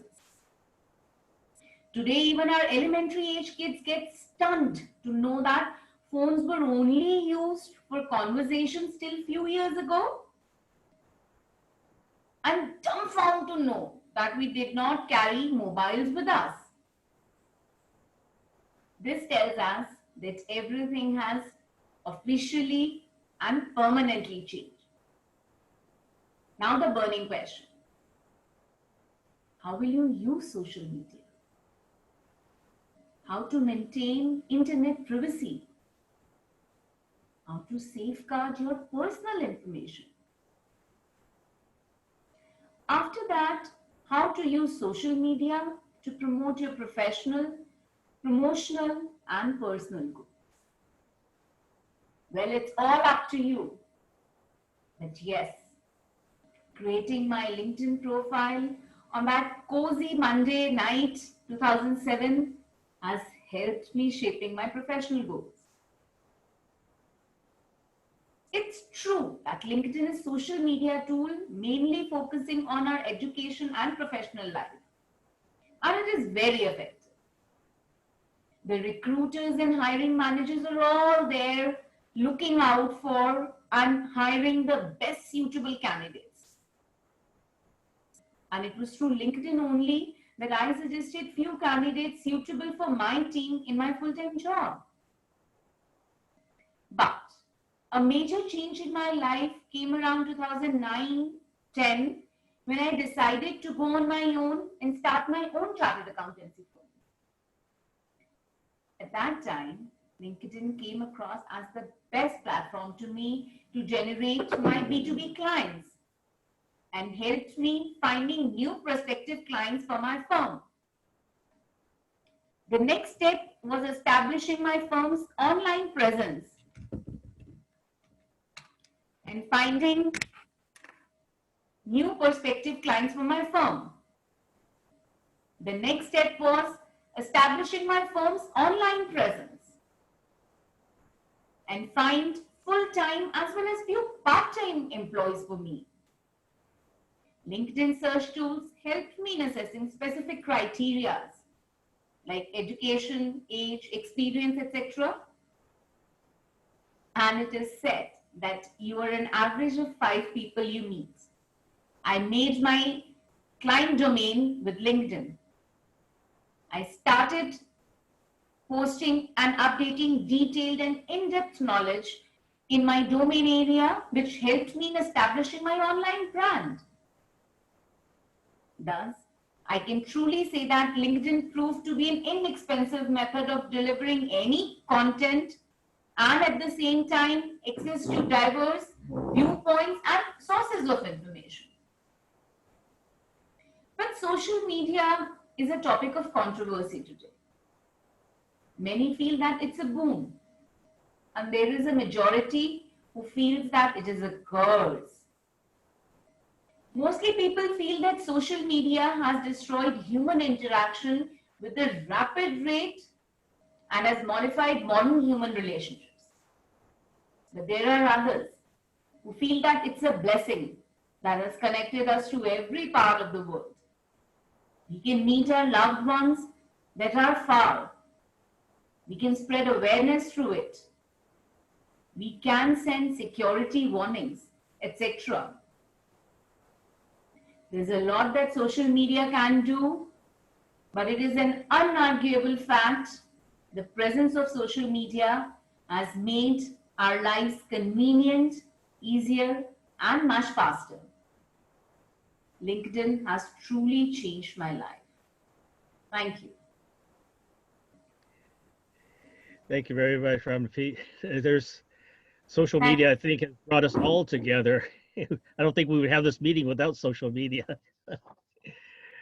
Okay, our next our next speaker. Oh, okay, our next evaluator is Amy. Amy, do you have the information to evaluate our next speaker? Where's Amy? Thought I saw her here. Amy's here. Okay, do you have the information that you need to evaluate your speaker? Oops. Okay, all right, I'm going to go ahead and see, I'm going to assume, Amy, that you have the information to evaluate our next speaker. Our next speaker is working out of the entertaining speaker manual. It's project number 3, Make Them Laugh. And she's going to be giving a humorous speech from her own experience and adapt and personalize the humorous material from outside sources and deliver the speech, making the humor effective. So please help me welcome our next speaker, Mina, who is going to be giving us a presentation called the Award Presentation Ceremony. Go ahead, Mina. Hello, everyone. So I hope everyone can hear me. Today, you are all welcome to the award presentation ceremony of Toastmasters Club, or maybe a corporate meeting area. So can you all see my presentation slides? I hope yes. So I'll go forward. The first award that I will be giving today is the Awkward Door Holder Award. Have you ever experienced when you climb up the stairs to enter your office, there are few doors, or maybe at least in my office, there are 3 doors before you need to enter before you enter your cubicle.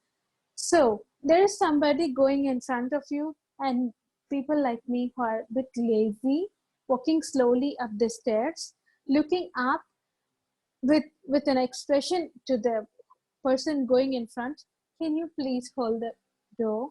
And the person in front of me holds the door as if, what should I do now? Will you climb the stairs a bit faster? Can you climb up a bit faster so that I can go and start my work? So yes, that's a most awkward moment in an office on any day. So the first award is the awkward door holder award, and I'm going to give it to all those people who had hold the door for me in my office. The second award is a coffee addict award. So in any working environment, people, at least if you see five, there is one person who tries to intrude and make you start and go for a coffee break. Be it in the morning, be it right after lunch, be it in the evening, there's definitely one person who is trying to make you pull you to a coffee break, especially when you're working in an environment where there is influence of French people. They love coffee and they want coffee every now and then. So definitely this award is suitable to many, many colleagues in your own offices. Go identify them and present them this prestigious award of coffee addict. The next award of the evening is the Noisy Neighbor Award. Have you ever encountered or have you ever been in a situation where you are in a working environment and your neighbor is a bit noisy? Yes, think about that person closing the drawer or getting up or moving the mouse or typing in the keyboard. Every single item they do is noisy and disturbing. Or even when they talk over phone, they say ha ha ha very loudly, or hello, that could even interrupt you if you're in a call. So that award goes to your neighbor who is very noisy. And yes, in my office, I have a very good friend of mine just sitting next to me, always playing something on his phone, sometimes with the sounds on. That's the most irritating thing when you are trying to get the code work, but there is intrusion due to your neighbor. The next item is the Intruder Award. If you're working in a tech company and you have a system in front of you, there are definitely people around you are thinking and assuming, what is this guy doing in front of the PC for a long time? He's not even moving this side, that side.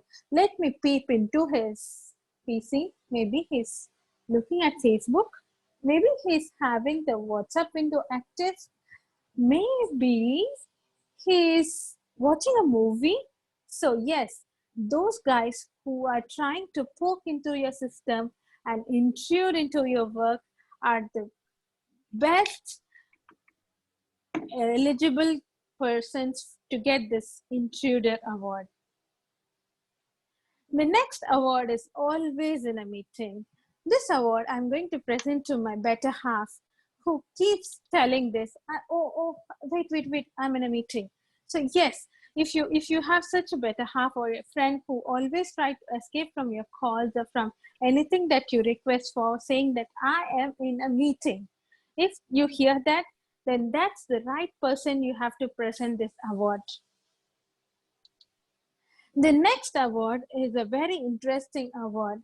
There are people who try to make things complicated. Even if you tell them 2 + 3 = 5, they will start with 10 - 5 + 3 + 2 - 3 - 2 = 5.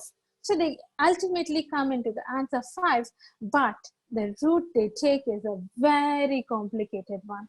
And no one in the entire world, even the coronavirus, can intrude their complication.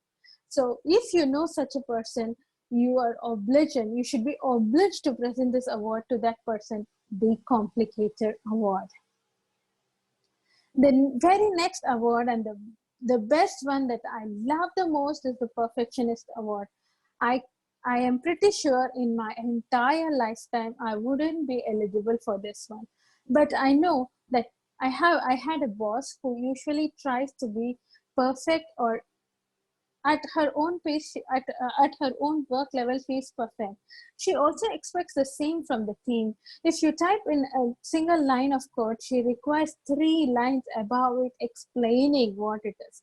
And the indentation, the gaps, the uh, font, or how you propose your change, everything has to be perfect. And she also requires a separate documentation, be it on a web page or a Word doc. She has template for everything. If you go and ask, hey, do you remember where this link is from? In a minute, she will have it in front of you because she has notes for every single thing. But for me, if I write down something on a notebook, I'll forget which notebook I wrote it down on. So I am the worst fit for the Perfectionist Award, but my boss is the best fit for the Perfectionist Award. So, ladies and gentlemen, these are few awards that I wanted to share with you today. But there are many awards that you can present to your colleagues in your day-to-day life. These are just funny awards. You might want to present it, but these are just for bringing in liveliness into your work. Maybe in one of your team gathering, you can try to do this kind of award presentation where you can make people enjoy the day, and also you can do a little bit of roast, and you can try to get them enjoy the moment. With that, back to you, Toastmaster of the Day. Thank you very much, Mina. I think if we look around our various offices, we probably could find people that should receive each one of these awards. However, we need to be careful that everybody in the office has a good sense of humor.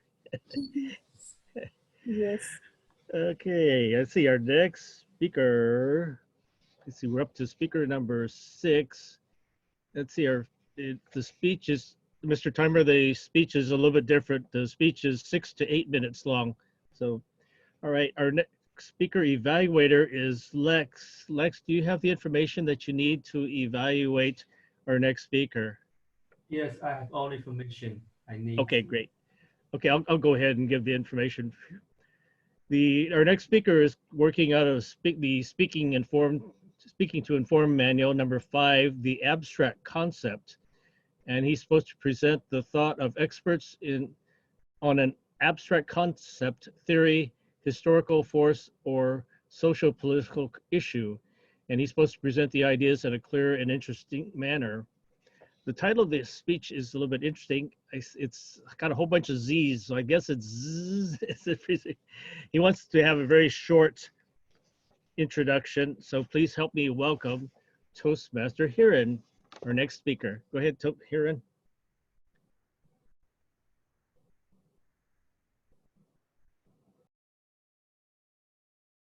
Unmute. Are you able to hear me okay? Yes. All right, so let me share my screen as well so that I get started. Give me a moment to just...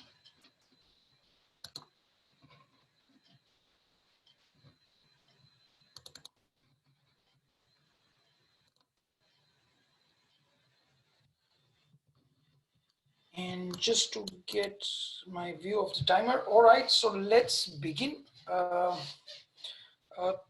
Toastmaster of the evening, fellow Toastmasters, and welcome guest. The Toastmaster of the day introduced my topic as Zzz, and that's the topic that I want to take here today. But before I introduce, here's a little introduction of what I'm going to talk today. Hope it plays nicely in the way I want to.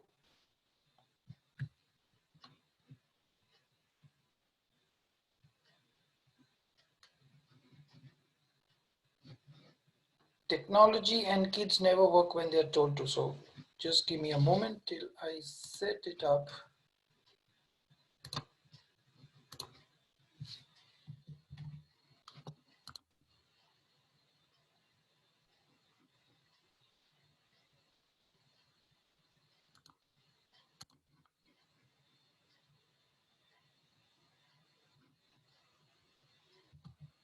let me try and play it offline to get started.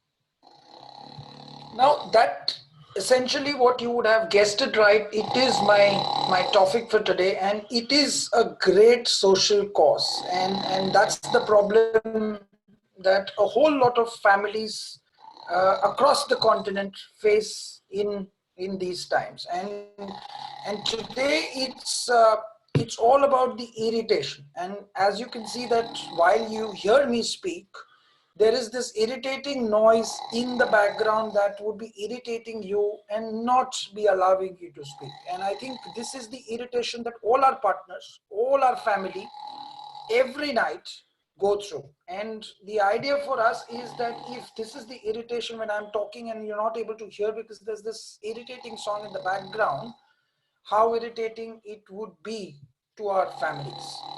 Just to take you through a little science, and I hope again technology is on my side to help you play this little video or the AV clip I have.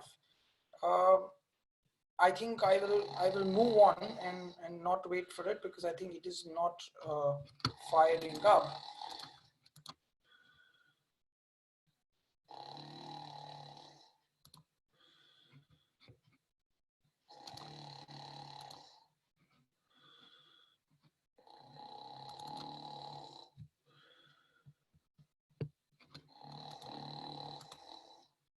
So let's understand what are the main causes of all of this snoring that cause. So first is of course the obesity, which is considered as the biggest problem that people have to face this particular social issue that exists.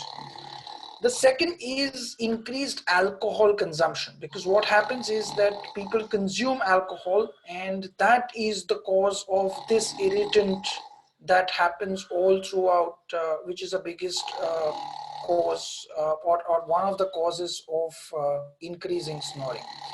The third is that smokers or people who smoke are more likely to be faced with this problem because it's the nicotine withdrawal symptom that happens during the sleep, and that causes this particular issue or this particular challenge that is there. So, and fourth is when you sleep on the back. So people who have a habit of sleeping with their back on the bed have this problem because there is a respiratory problem, and the result is due to the respiratory problem that causes an irritant in the snoring. Now, a couple of statistics to support how grave is this problem.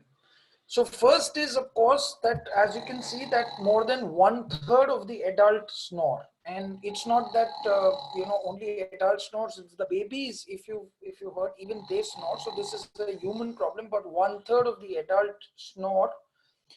37% snore at least few nights a week, and this is the world average that is there. 27% of the human population snore every night, and almost every night. So they have this habit, and about 22% of the women are reported snoring. So if you look at the men-women comparison, now these are world averages of how grave this social issue is. If you look at the male to female percentage, I mean, this is more common in males. So 60% actually snore and 40% female snore. And,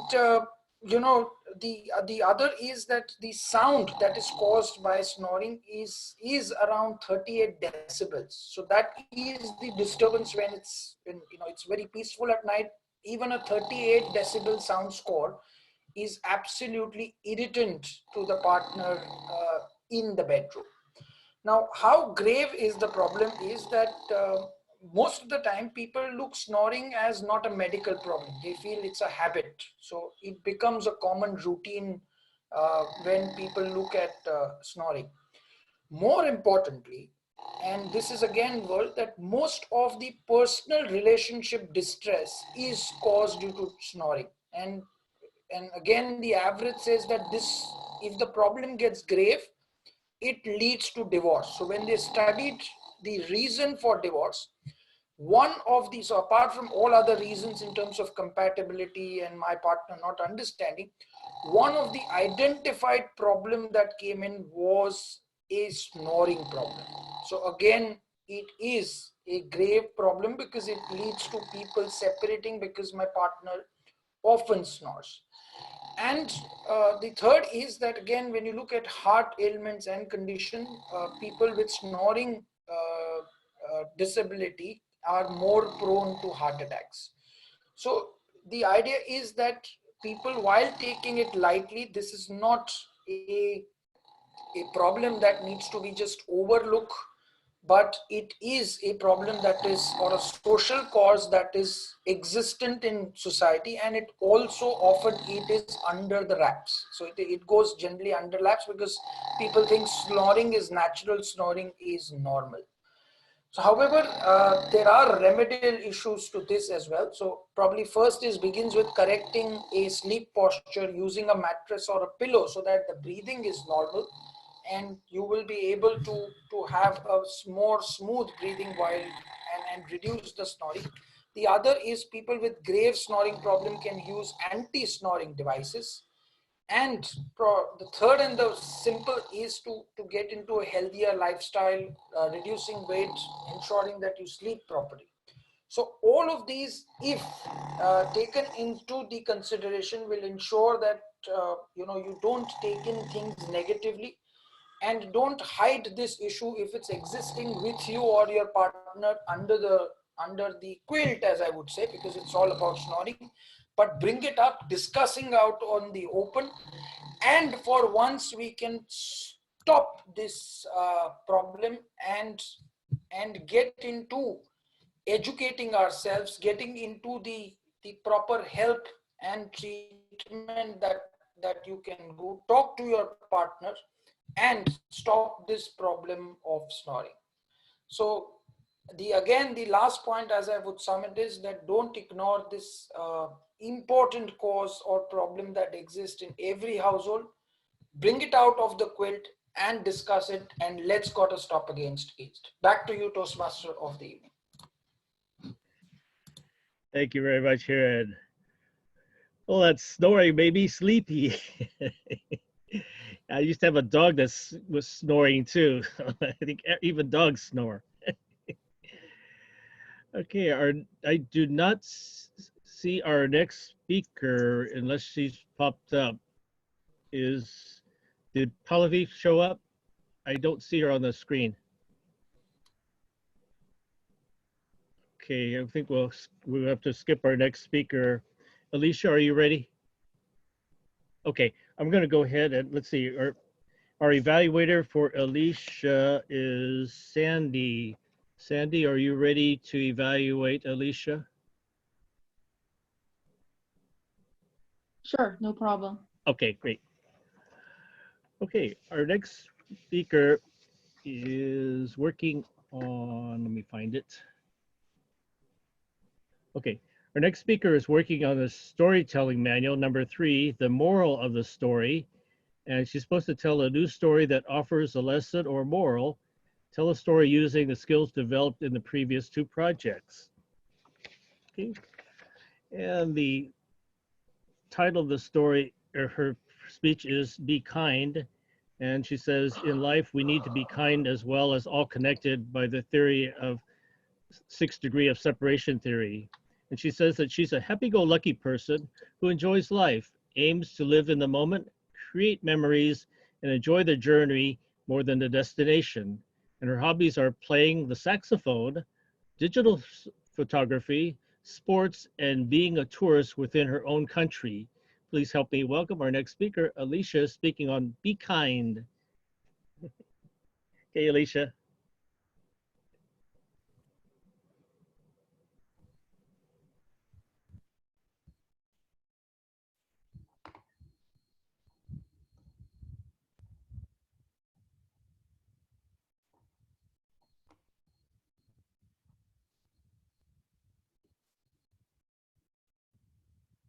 Just give me a minute. Huh?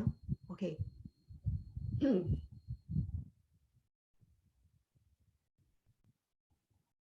Has any one of you ever wondered when you see an actor and you want to meet him and know him? Yes, that can be done. According to the 6 degrees of separation theory, the idea is that all people are 6 or fewer social connections away from each other. This is also known as the 6 handshakes rule. As a result, a chain of a friend statement can be made to connect any 2 persons in a maximum of 6 steps. The implication is significant.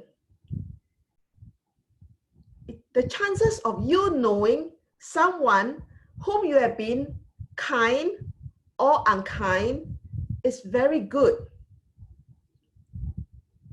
What do you think? So here are some of my experiences. 5 years ago, I joined the queue at the Parliamentary House to pay my last respects to our first Prime Minister Lee Kuan Yew at the Parliamentary House. I remembered I queued for 4.5 hours. While in the queue, a middle-aged woman pleaded with me to let her cut the queue. Miss, I have a very urgent meeting and I have to be there in 30 minutes.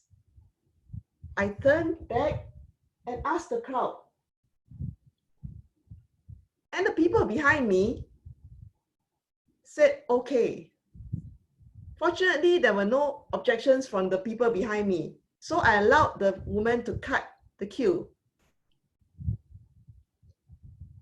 When I finally left the Parliamentary House, I was too tired and walked into the nearest cafe and sat down for a rest. At that point of time, I realized the woman was sitting at a table beside me. She was so embarrassed at her blatant lie that she could not see me in the eyes. Instead, I smiled at her, but did not pursue the matter. I felt what was done was done. Fast forward to 2020.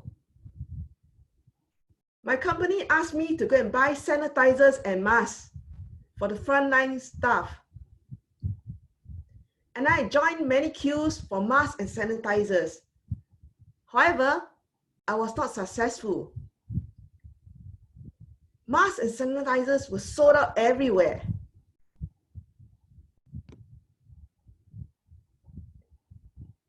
But I managed to find a factory that sold sanitizers, and I proceeded to join the queue for the sanitizer at the factory. Once again, the queue was almost as long as the last time 5 years ago. After queuing for 2 hours, I finally reached the cashier to pay for my sanitizers. When I looked up at the cashier, to my surprise, it was the woman whom I had allowed to cut the queue 5 years ago. She recognized me and smiled at me and said, I remember you. 5 years ago, you were kind to me and did not berate me for lying to get ahead. We exchanged name cards. And then I realized she was the owner of the factory. And her main business was to import sanitizers. I paid for my sanitizers and I didn't realize how heavy my bag was.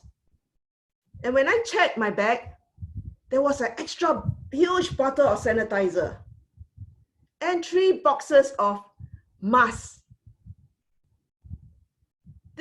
Each box of masks contained at least 10 masks. So there was a total of 30 masks, which I could use sparingly, could last me for 3 months.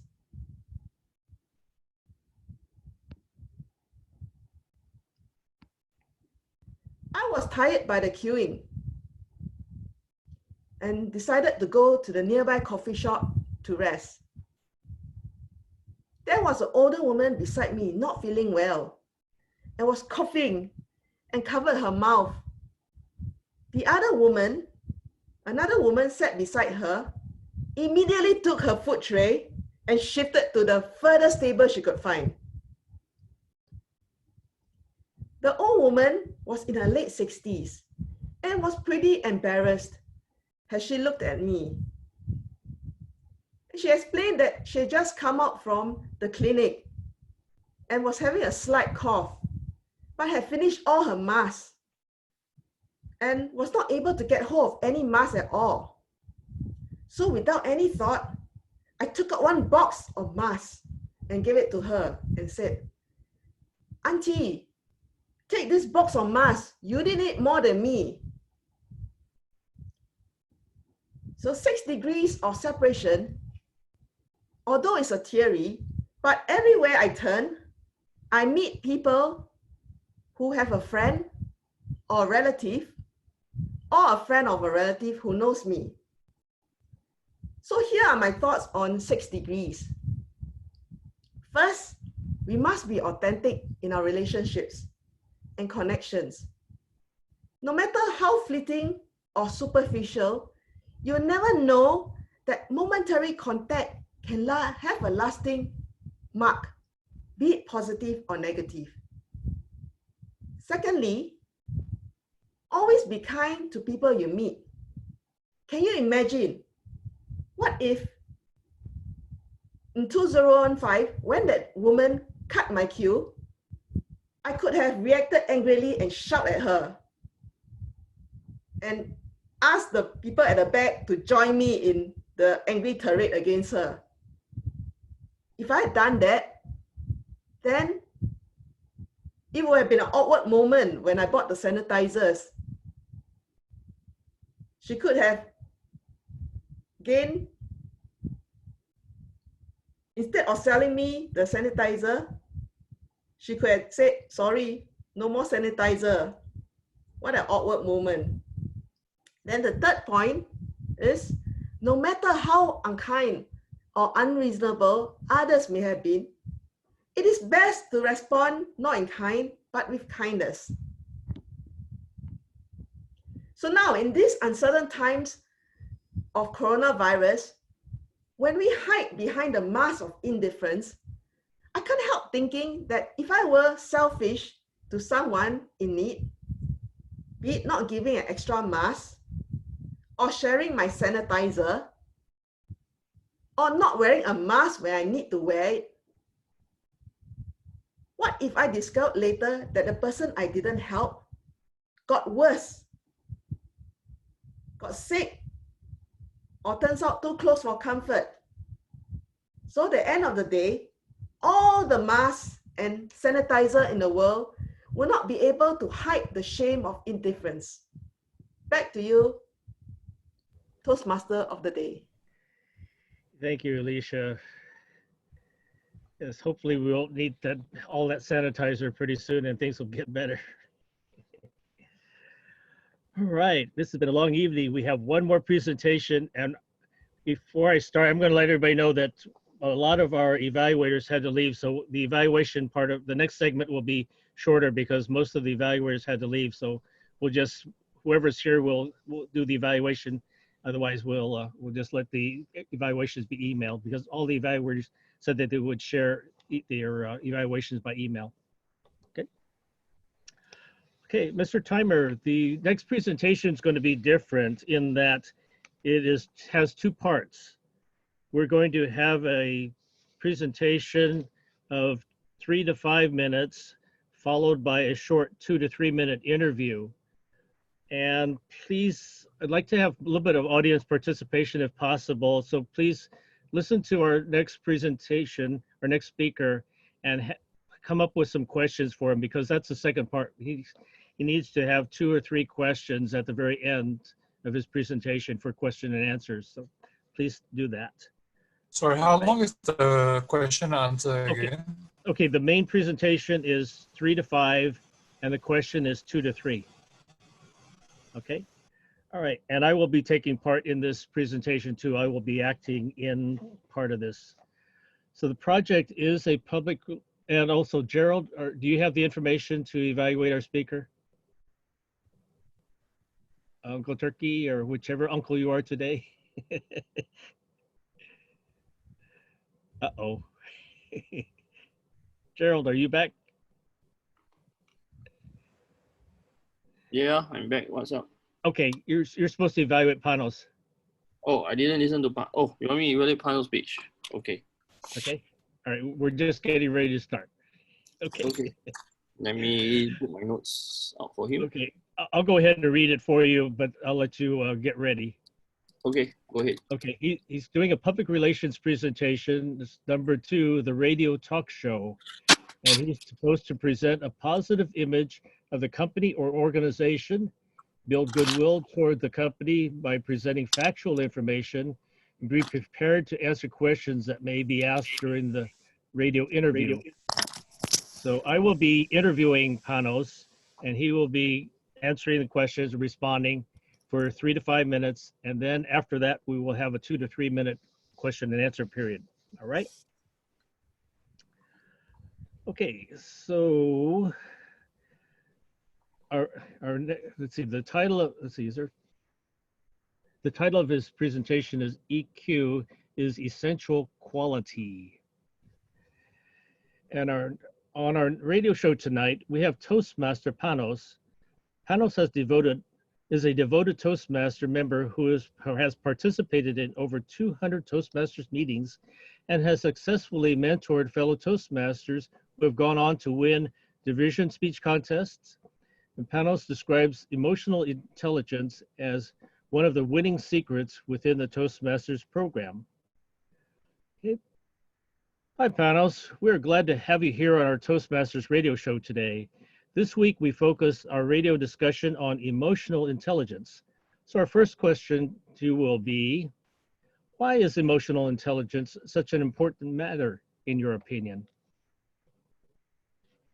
Thank you, dear host of the Toastmasters radio broadcast. And hello, a warm hello to all Toastmasters who are listening to our radio station. Wow, I couldn't have thought of a better question to start with, because I describe emotional intelligence as an essential quality. And why do I think it's an essential quality? Because it is a quality that enables all other qualities to be expressed. Other qualities such as IQ, the intelligence quotient, or problem solving. In a way, EQ facilitates interpersonal communication, which, as we have all experienced in a club setting, whether online or physical, is the basis, is the backbone of what we do in the Toastmasters experience. Now, there's been a lot of research on the topic, starting years back from Daniel Goleman, which I believe most of us know. And although research has progressed and is addressing EQ in a more granular level, I could still share with you the 5 elements that constitute EQ, the emotional quotient, so that we get a better grip of what it is about. So number 1 is self-awareness. Practically, this means being in touch with ourselves. Number 2 is self-regulation. Now, this means being in control of our feelings and our reactions and our response to stimuli. Number 3 refers to motivation. And motivation has to do both with our own personal motivation, being in touch with our personal motivation, and discovering others' motivations, which can be either an intrinsic powerful motive or an extrinsic motivation, such as awards. Number 4 has to do with empathy. Now, this is a big one, because empathy refers to our capacity to put ourselves in the shoes of others, in the other person's shoes. And number 5 and final, it has to do with social skills, which in the real world translates in our ability and willingness to build trust with others. Any more? Yes, Thank I have you. another question for you. Could you give us a couple of examples within Toastmasters where applying emotional intelligence is essential? That is an excellent question. I can come up with 3. Let me quickly go over them. That would be mentoring, evaluations, and leading others within Toastmasters. So in reverse order, when we're leading others within Toastmasters, do we have any formal authority on them to basically be able to exercise our will and strategy on them? The answer is no. There is this concept called pure leadership, which relies on personal influence. And this is something that we cultivate within Toastmasters, being able to be persuasive and influential and clear when it comes to our message and how we view positive change. Now, number 2 has to do with evaluations. What are the key elements behind evaluations? How do we know that an evaluation gets us to move forward? We get suggestions from improvement. We get a motivating feedback. We feel valued. Think about that. The word evaluation contains the word value. There's good reason for that. And number 1, mentoring. A mentor is a person who has gone down the road that we are currently walking on. Is a person that knows what is waiting for us 10 steps ahead along the way. But at the same time, is a person that practices empathy, is a person that understands us, that works on understanding our particular needs. So it is a person that, in order for them to be effective in their role, they need to work on their EQ. Those of us that have had a good mentor, we know that they had a connection with us, and that's what EQ is about, human connection. All right, our time is almost up. So do you have any concluding words before we take a few questions from the audience? On the reality that EQ is an ability.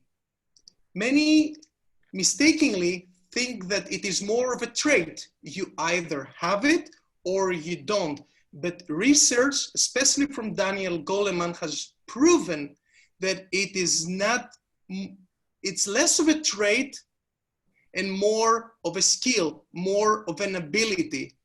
And as we all know, the more Toastmasters meetings we join, and the more ways we find to put ourselves out there for fellow Toastmasters in a meaningful way, we sharpen our EQ. So this is the perfect place for it. Thank you, radio host. All right, thank you very much. Okay, Mr. Timer, we'll stop the time at for this part, and then we'll restart for another 2 to 3 minutes. Okay, does anybody out there in the audience have any questions for our speaker, for Panos? Anybody, please? Hello, All right, I have a Panos. question. Someone have a question? Okay, Henry, go ahead, Henry. Yeah, hello, Panos.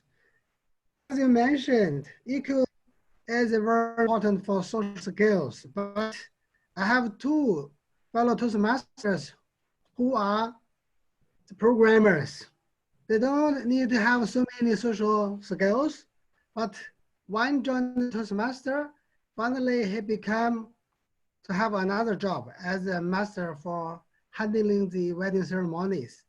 And the other become a president of my club. Do you think the 2 persons, how they go different ways? This is an excellent, a very practical question, Henry. Thank you for asking me this.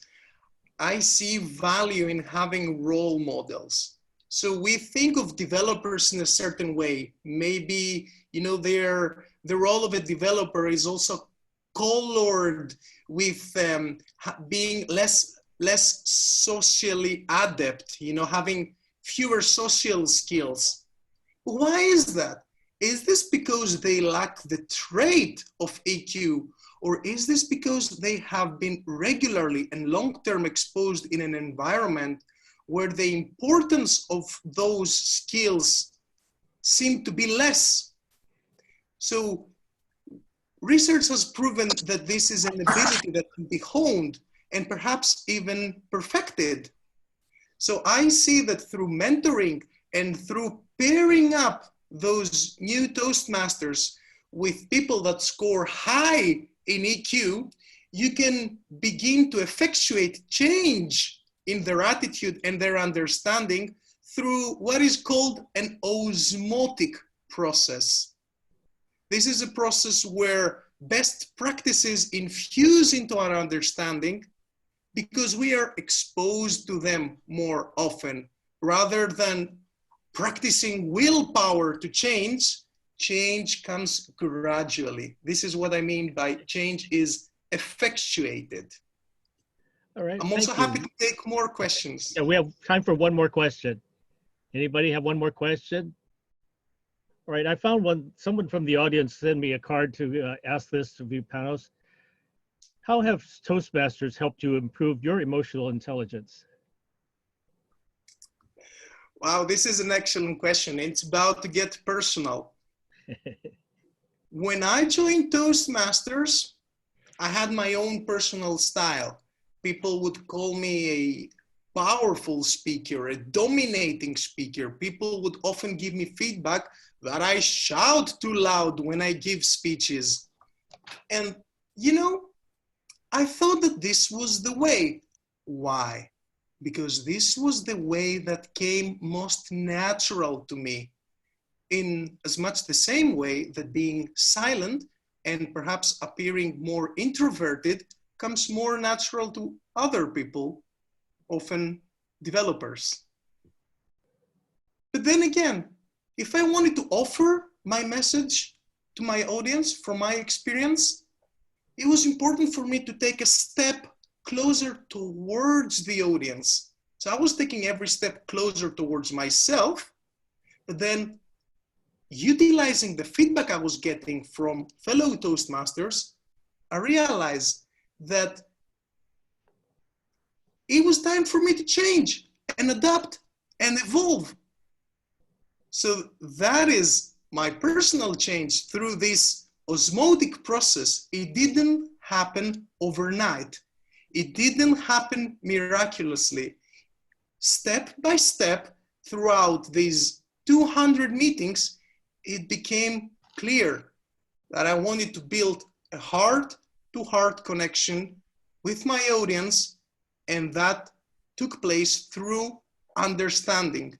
Again, not by forcing the way I thought things were done right, but by understanding what my audience needed.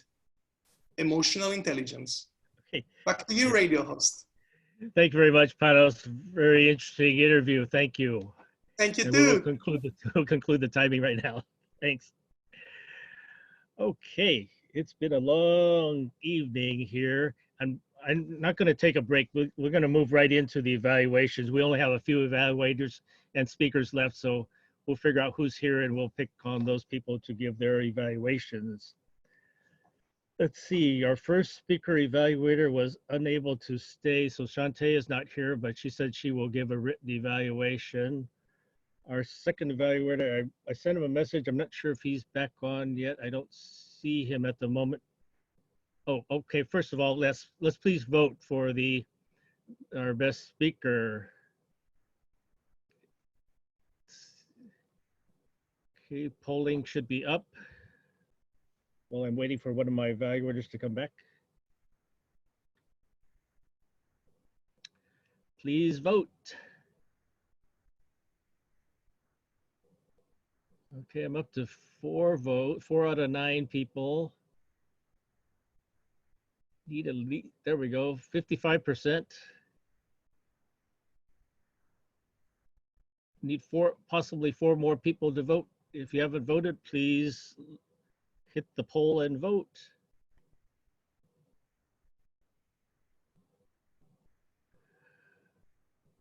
All right, I'm going to consider the voting over. So I'm going to end the polling. And here, drum roll, please. And the winner is Panos. Oh, see again.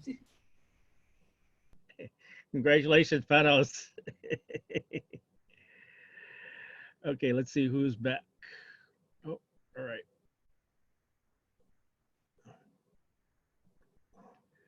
Okay, let's see. All right. Our first evaluator, Shantae, had to leave. Why is this popping up all the time? Okay, let's see. I don't see him back yet. Okay, so let's see. The next evaluator who is still here is Alicia. And let's see, Alicia, you were evaluating, let's see, I forget. It's not around. It's not around, so skip it. Really will record your evaluation to pass to the speaker. You're in recording mode already. Oh my God. Let's see, Alicia, we're evaluating speaker number 4, who's Rama. I'm also ready to go. I think she had to leave. I'm ready to go for Panos.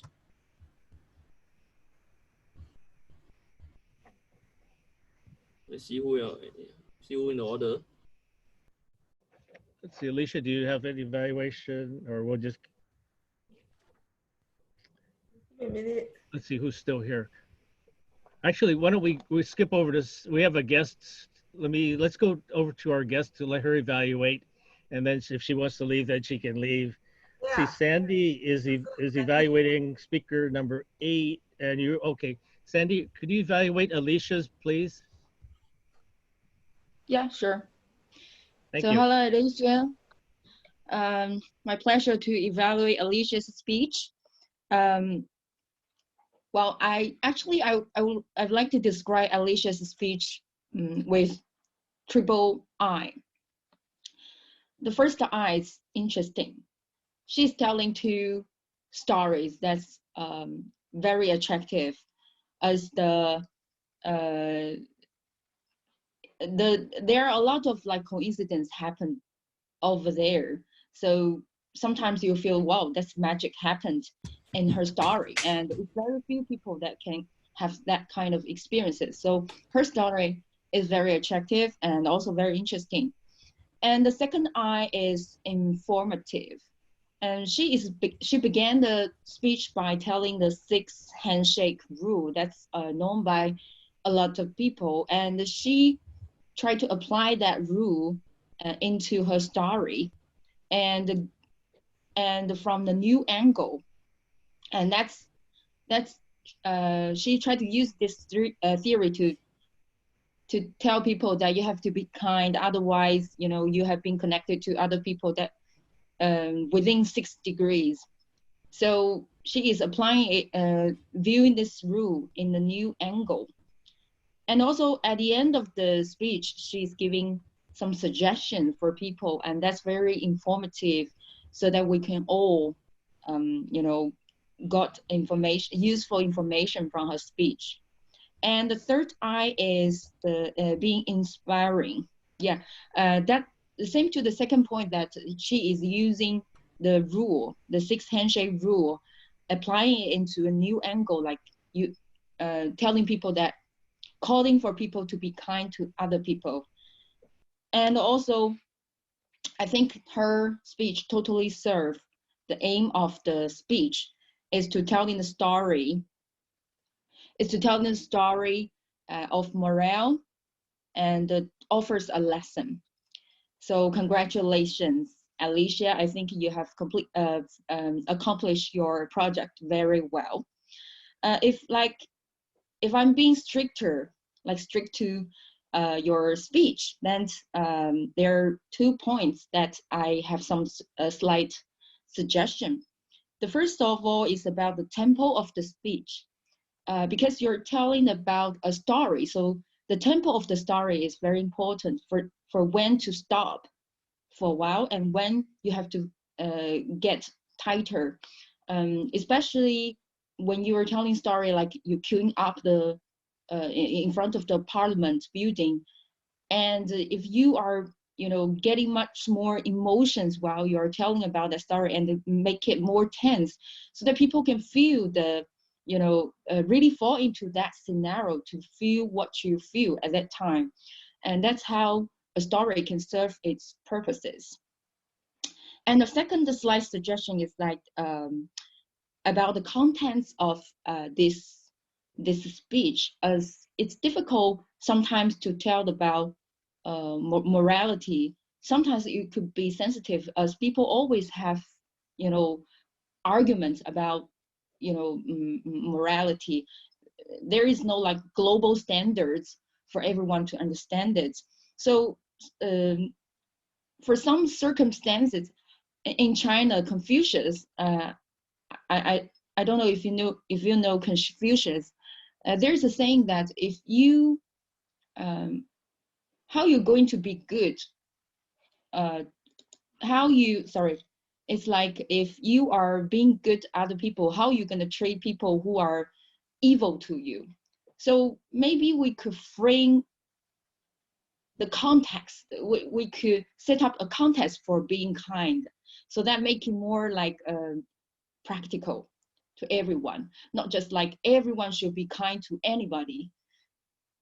We should set up a framework for that, or otherwise you may define the kindness so that make people feel like you have some precondition before being kindness to other people.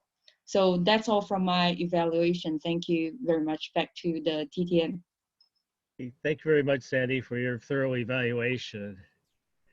Okay, let's see. I see Naveen is back. So Naveen was evaluating Abdul's presentation. So Naveen, would you go ahead and evaluate Abdul?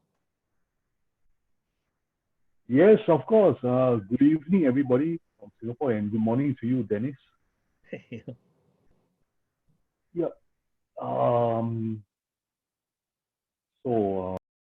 Right. Okay. Abdul, I enjoyed your speech. It started off with the genesis, basic things, how as an immigrant you came to the US, and then you actually left us on the edge of our seats by actually telling us, the repeated things. You did not put up your hand while everybody was, participating and engaging in the class activities. Okay. I really enjoyed the development of your story. That's number one. As life as an immigrant child, from 7 years old, you went to school, and especially the conclusion where you tie everything up, that was really very professional. I like the way you made eye contact with all the audience in the chat group. It was really impressive, the way you look at each and every one of us. The way you move around the stage, you made it, made the screen you basically own the screen. That was pretty impressive as well. They're saying, like, a moment of hesitation may cause a lifetime of disappointment. And that really struck me. Things you can improve on is maybe when you're talking about your teacher and conversation, you might want to modulate the voice a little, and you might want to move from one side of the screen to the other. That would be something you might want to take into account. And maybe you can explain more about yourself, more that you are from, and where are you from, so that everyone in the audience may know about it. And that's all I have for you, Abdul. Thank you for giving me the opportunity to evaluate. And back to you, Dennis, the Toastmaster. Thank you very much, Naveen. Okay, we only have one more where we have both the speaker and evaluator here. So the last one will be Gerald evaluating Panos. Can can you hear my mic? I'm using Yes. my other mic. Okay. Yes, mic works fine. Works fine. Okay, good. So I'm using a cutout mic now. Okay. Anyway, shall we go straight to evaluating Panos? Okay. Here are my notes. Okay, Panos, I think you have some little chat conversation going on. I'm glad you got me as an evaluator because I was interviewed on the live radio channel 2 years ago about the work I do. So that was my first attempt. Subsequently, I went into podcasting. So hence I decided to switch on my cutout mic. So I'm using a cutout mic at the moment. So later I'll take out the picture of it. So how does a radio talk show build your brand? So it's like a personal brand process that you are trying to use it. If you can handle it well, you can get a lot of magic. And that's how subsequently, which within the last year, I got 2 or 3 podcasts interview after that. So let's look at the strengths of your speech. You exhibit yourself and trying to link it to the theme of emotional intelligence, which I myself also know nuts about emotional intelligence, but how do we manage different kind of interesting characters? We had close to about 36 characters earlier inside our meeting, and now we have read down to about 15 participants. That's half in the series of close to 3 hours plus already. So we have good research on how this Toastmasters is able to help everybody. Then you give yourself lots of time to formulate your response. So once you're in a really live show, you only have one chance to get the answers correct and get it well addressed. Because that's only one shot only. There's no other replay like podcasts. You can redo and retake your interview recording. On a radio talk show, you only have one chance and one go. So that's the challenge that everyone will face. If you have taken part in forums and interviewed the ministers, the politicians, they will help you in a long way to answer and challenging questions and even formulate challenging questions back to your audience to rethink their thoughts. So that is always the case. Anyway, I only have one little suggestion for you, which is sometimes because in Toastmasters, they're giving us these old manuals in a filler condition. That means they last feel a tinge of salt on how this kind of thing works in the industry out there. So handling tough questions, even the hardest question that you're being thrown at, you can still answer it within a time frame. It's not easy, but that is always a challenge. Sometimes you want to balance the level of priority that you want to answer these kind of questions. That's always the usual difficulty faced in a radio talk show, because when this radio DJ interview you, they will try to throw you all kind of questions, and even the audience will throw you all kind of questions. But how do you prioritize whether you want to answer this question on the spot at this juncture, or you want to answer it later, offhand, through a written answer? So it's all this. This is the challenging call that you have to make when you are doing this kind of talk show. So nevertheless, Panos is always very energetic with his voice, his vocal variety, his organization is always good. Just as long as you remember your strengths, and just work on this little suggestion, I think Panos will become the turkey man of the day already, instead of me. And I hand back to Dennis. Okay, thank you very much, Gerald. Okay, I think we're ready for the polling. We didn't have very many verbal evaluations, but we'll go ahead and put the poll up to vote on the best evaluator who was able to give a presentation to their speaker.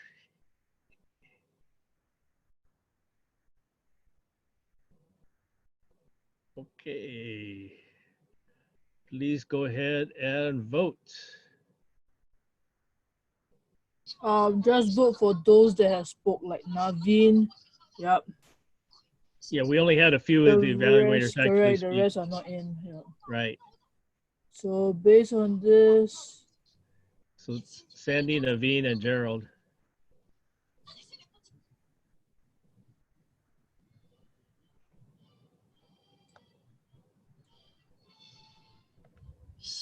Okay, I have half the votes are in. Yep. 5. 3 more to go. I didn't speak. No? How come they're voting me? They like you. Anyway, doesn't matter. Alicia the center of attraction again. Okay, I'm gonna I'm gonna go ahead and close the polling. Yeah, I closed it already. Okay. And the winner is Uncle Turkey Gerald. Thanks, guys. All right. Well, it's been a really long evening. I'm going to wrap up my part of the program and let Willie do the comments from the guests. So thank you very much, everybody, for participating. It's been a long evening, but it's been great. Thank you. Back to you, Willie. Thank you, Toastmaster of the day, Dennis. Okay. Before I close the meeting, can I have the guests? I guess the guests only left a few. It's So, Roy who is in the last one. okay, can I have a feedback for Henry first? Henry, For Suzhou. Yeah, really. This is my first time. By chance, I joined such a wonderful meeting. Before this meeting, I never imagined that a Toastmaster meeting can have 3 or 4 or 1.5 hours. This is the first time. Very, very impressive. In my Toastmaster, we have maximum 8 marathon speeches, not more than that. But in this meeting, we have 9. And we are going to have a marathon tabletop, but you already have 20 questions available. Amazing, really. This is a wonderful club. Some Toastmasters nearby my area, like the people from Wuxi #1, they heard about your club, but this is my first time. One experience. I like it so much. I hope for the future, maybe I would like to have one time join this meeting per quarter, a half year. This will be my hope. Thank you to be with you here. This is my pleasure. Thank you. Okay, thank you, Henry, for your feedback. Roy, give us your feedback. Oh, Since we I have just recording feel, every day. yeah, this is my first time joining this amazing Toastmaster club. And I have never thought I could join a really international Toastmaster club. I feel it's very exciting. And but this time, because this is my first time, I just feel sometimes I just cannot follow the speakers. Probably maybe the accent or maybe something wrong with my English listening ability. And anyhow, I just find it can be a challenge for you next time. I would like to join more. And if possible, I would also like to take a roles and or even make speech in front of the members here. I would be very happy to do that. And I'm so happy. I just find that something really amazing from our official website. And also thank you so much for Uncle Gerald or Gerald. I'm sorry. Thank you for your giving me the information. Gerald, thank you so much for you giving me the information about this Toastmaster Club. I'm so happy to have this meeting. Thank you very much. Thank you, Roy and Henry. The rest have left already. Let me give you my round of your response. Our online club is different from other online clubs where they have only 1 to 2 hours of meeting. Our online club, we focus on the skill because most of our members are need to complete their advanced project. That's why the meeting is so long. We have 9 speakers. And this is not a marathon speech. This is a chapter meeting, an online chapter meeting that can last as long as 4 hours. My target speeches per meeting is 15 speeches. 15, not 5. This is not a marathon. The marathon is going to held on the 22nd of March for 9 a.m. all the way to, for now it's up to 2. It will stretch until 6. I believe it. I I can tell you that it will stretch till 6 p.m. because currently the speaker we have is 60 speaker. So we are going to stretch till 6 p.m. that day, based on the response for District 85. District 89, the Fuzhou Division W. So they are, once they come in, means definitely it will stretch under 6 p.m.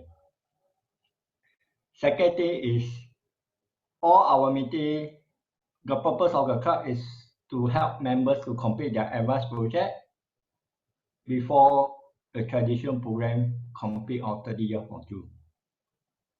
Then for 1st of July, the club officer will review how it works. But because our time is for 9 to 12:30 on 1, because we serve international member. We have member for Greece, London, America, and we are waiting for someone for Germany, South Korea, and Dubai. So that's why at this time everyone are so tired, it's so late. All the ladies can go to sleep except a few ladies in this meeting. We do things differently for the physical brick and mortar club. We are here to serve the member, to help them achieve what they want to achieve. The physical club all over the world have probably venue because they have only 2 hours to do their capital meeting where they don't have enough slot for the member to speak. So the Singapore Online Toastmasters Club is here to help actually the whole world. But we try, and our age group is around 30 plus to almost close to 60. And our table topic is a minimum of 20 speakers. Tonight, we almost hit 20. Previously, we only hit 10. But tonight, we almost hit 70 table topics. Because most of the table topic speaker the volunteers came for China. We only got 4 speakers for Singapore. The rest all come for China. The China team, the China Fuzhou plus Club 1, they are so energetic with the question. I don't know why. I have to review the recording after the meeting and see how we can increase the time. Means we might have to shift our meeting for 9 p.m. to 8 p.m. earlier, but to accommodate the table topic speaker. If not, people will not want to, the evaluator may not stay throughout till midnight.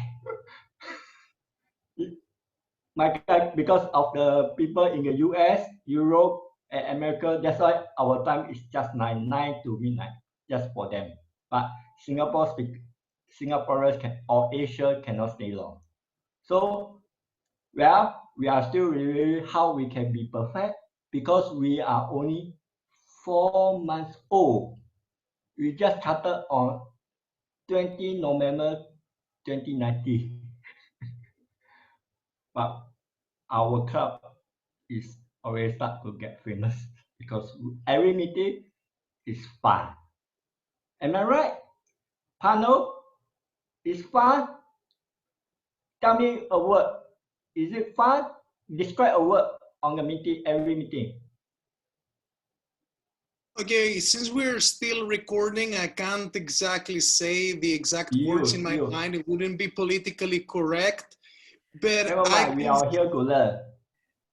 Yeah, I can say it's effing amazing, and you get the message. Effing amazing would be my words. Dennis, what will be the one word you think of our meet, or why you join this club? Different. Okay, Gerald. One word, just one word. Ridiculous.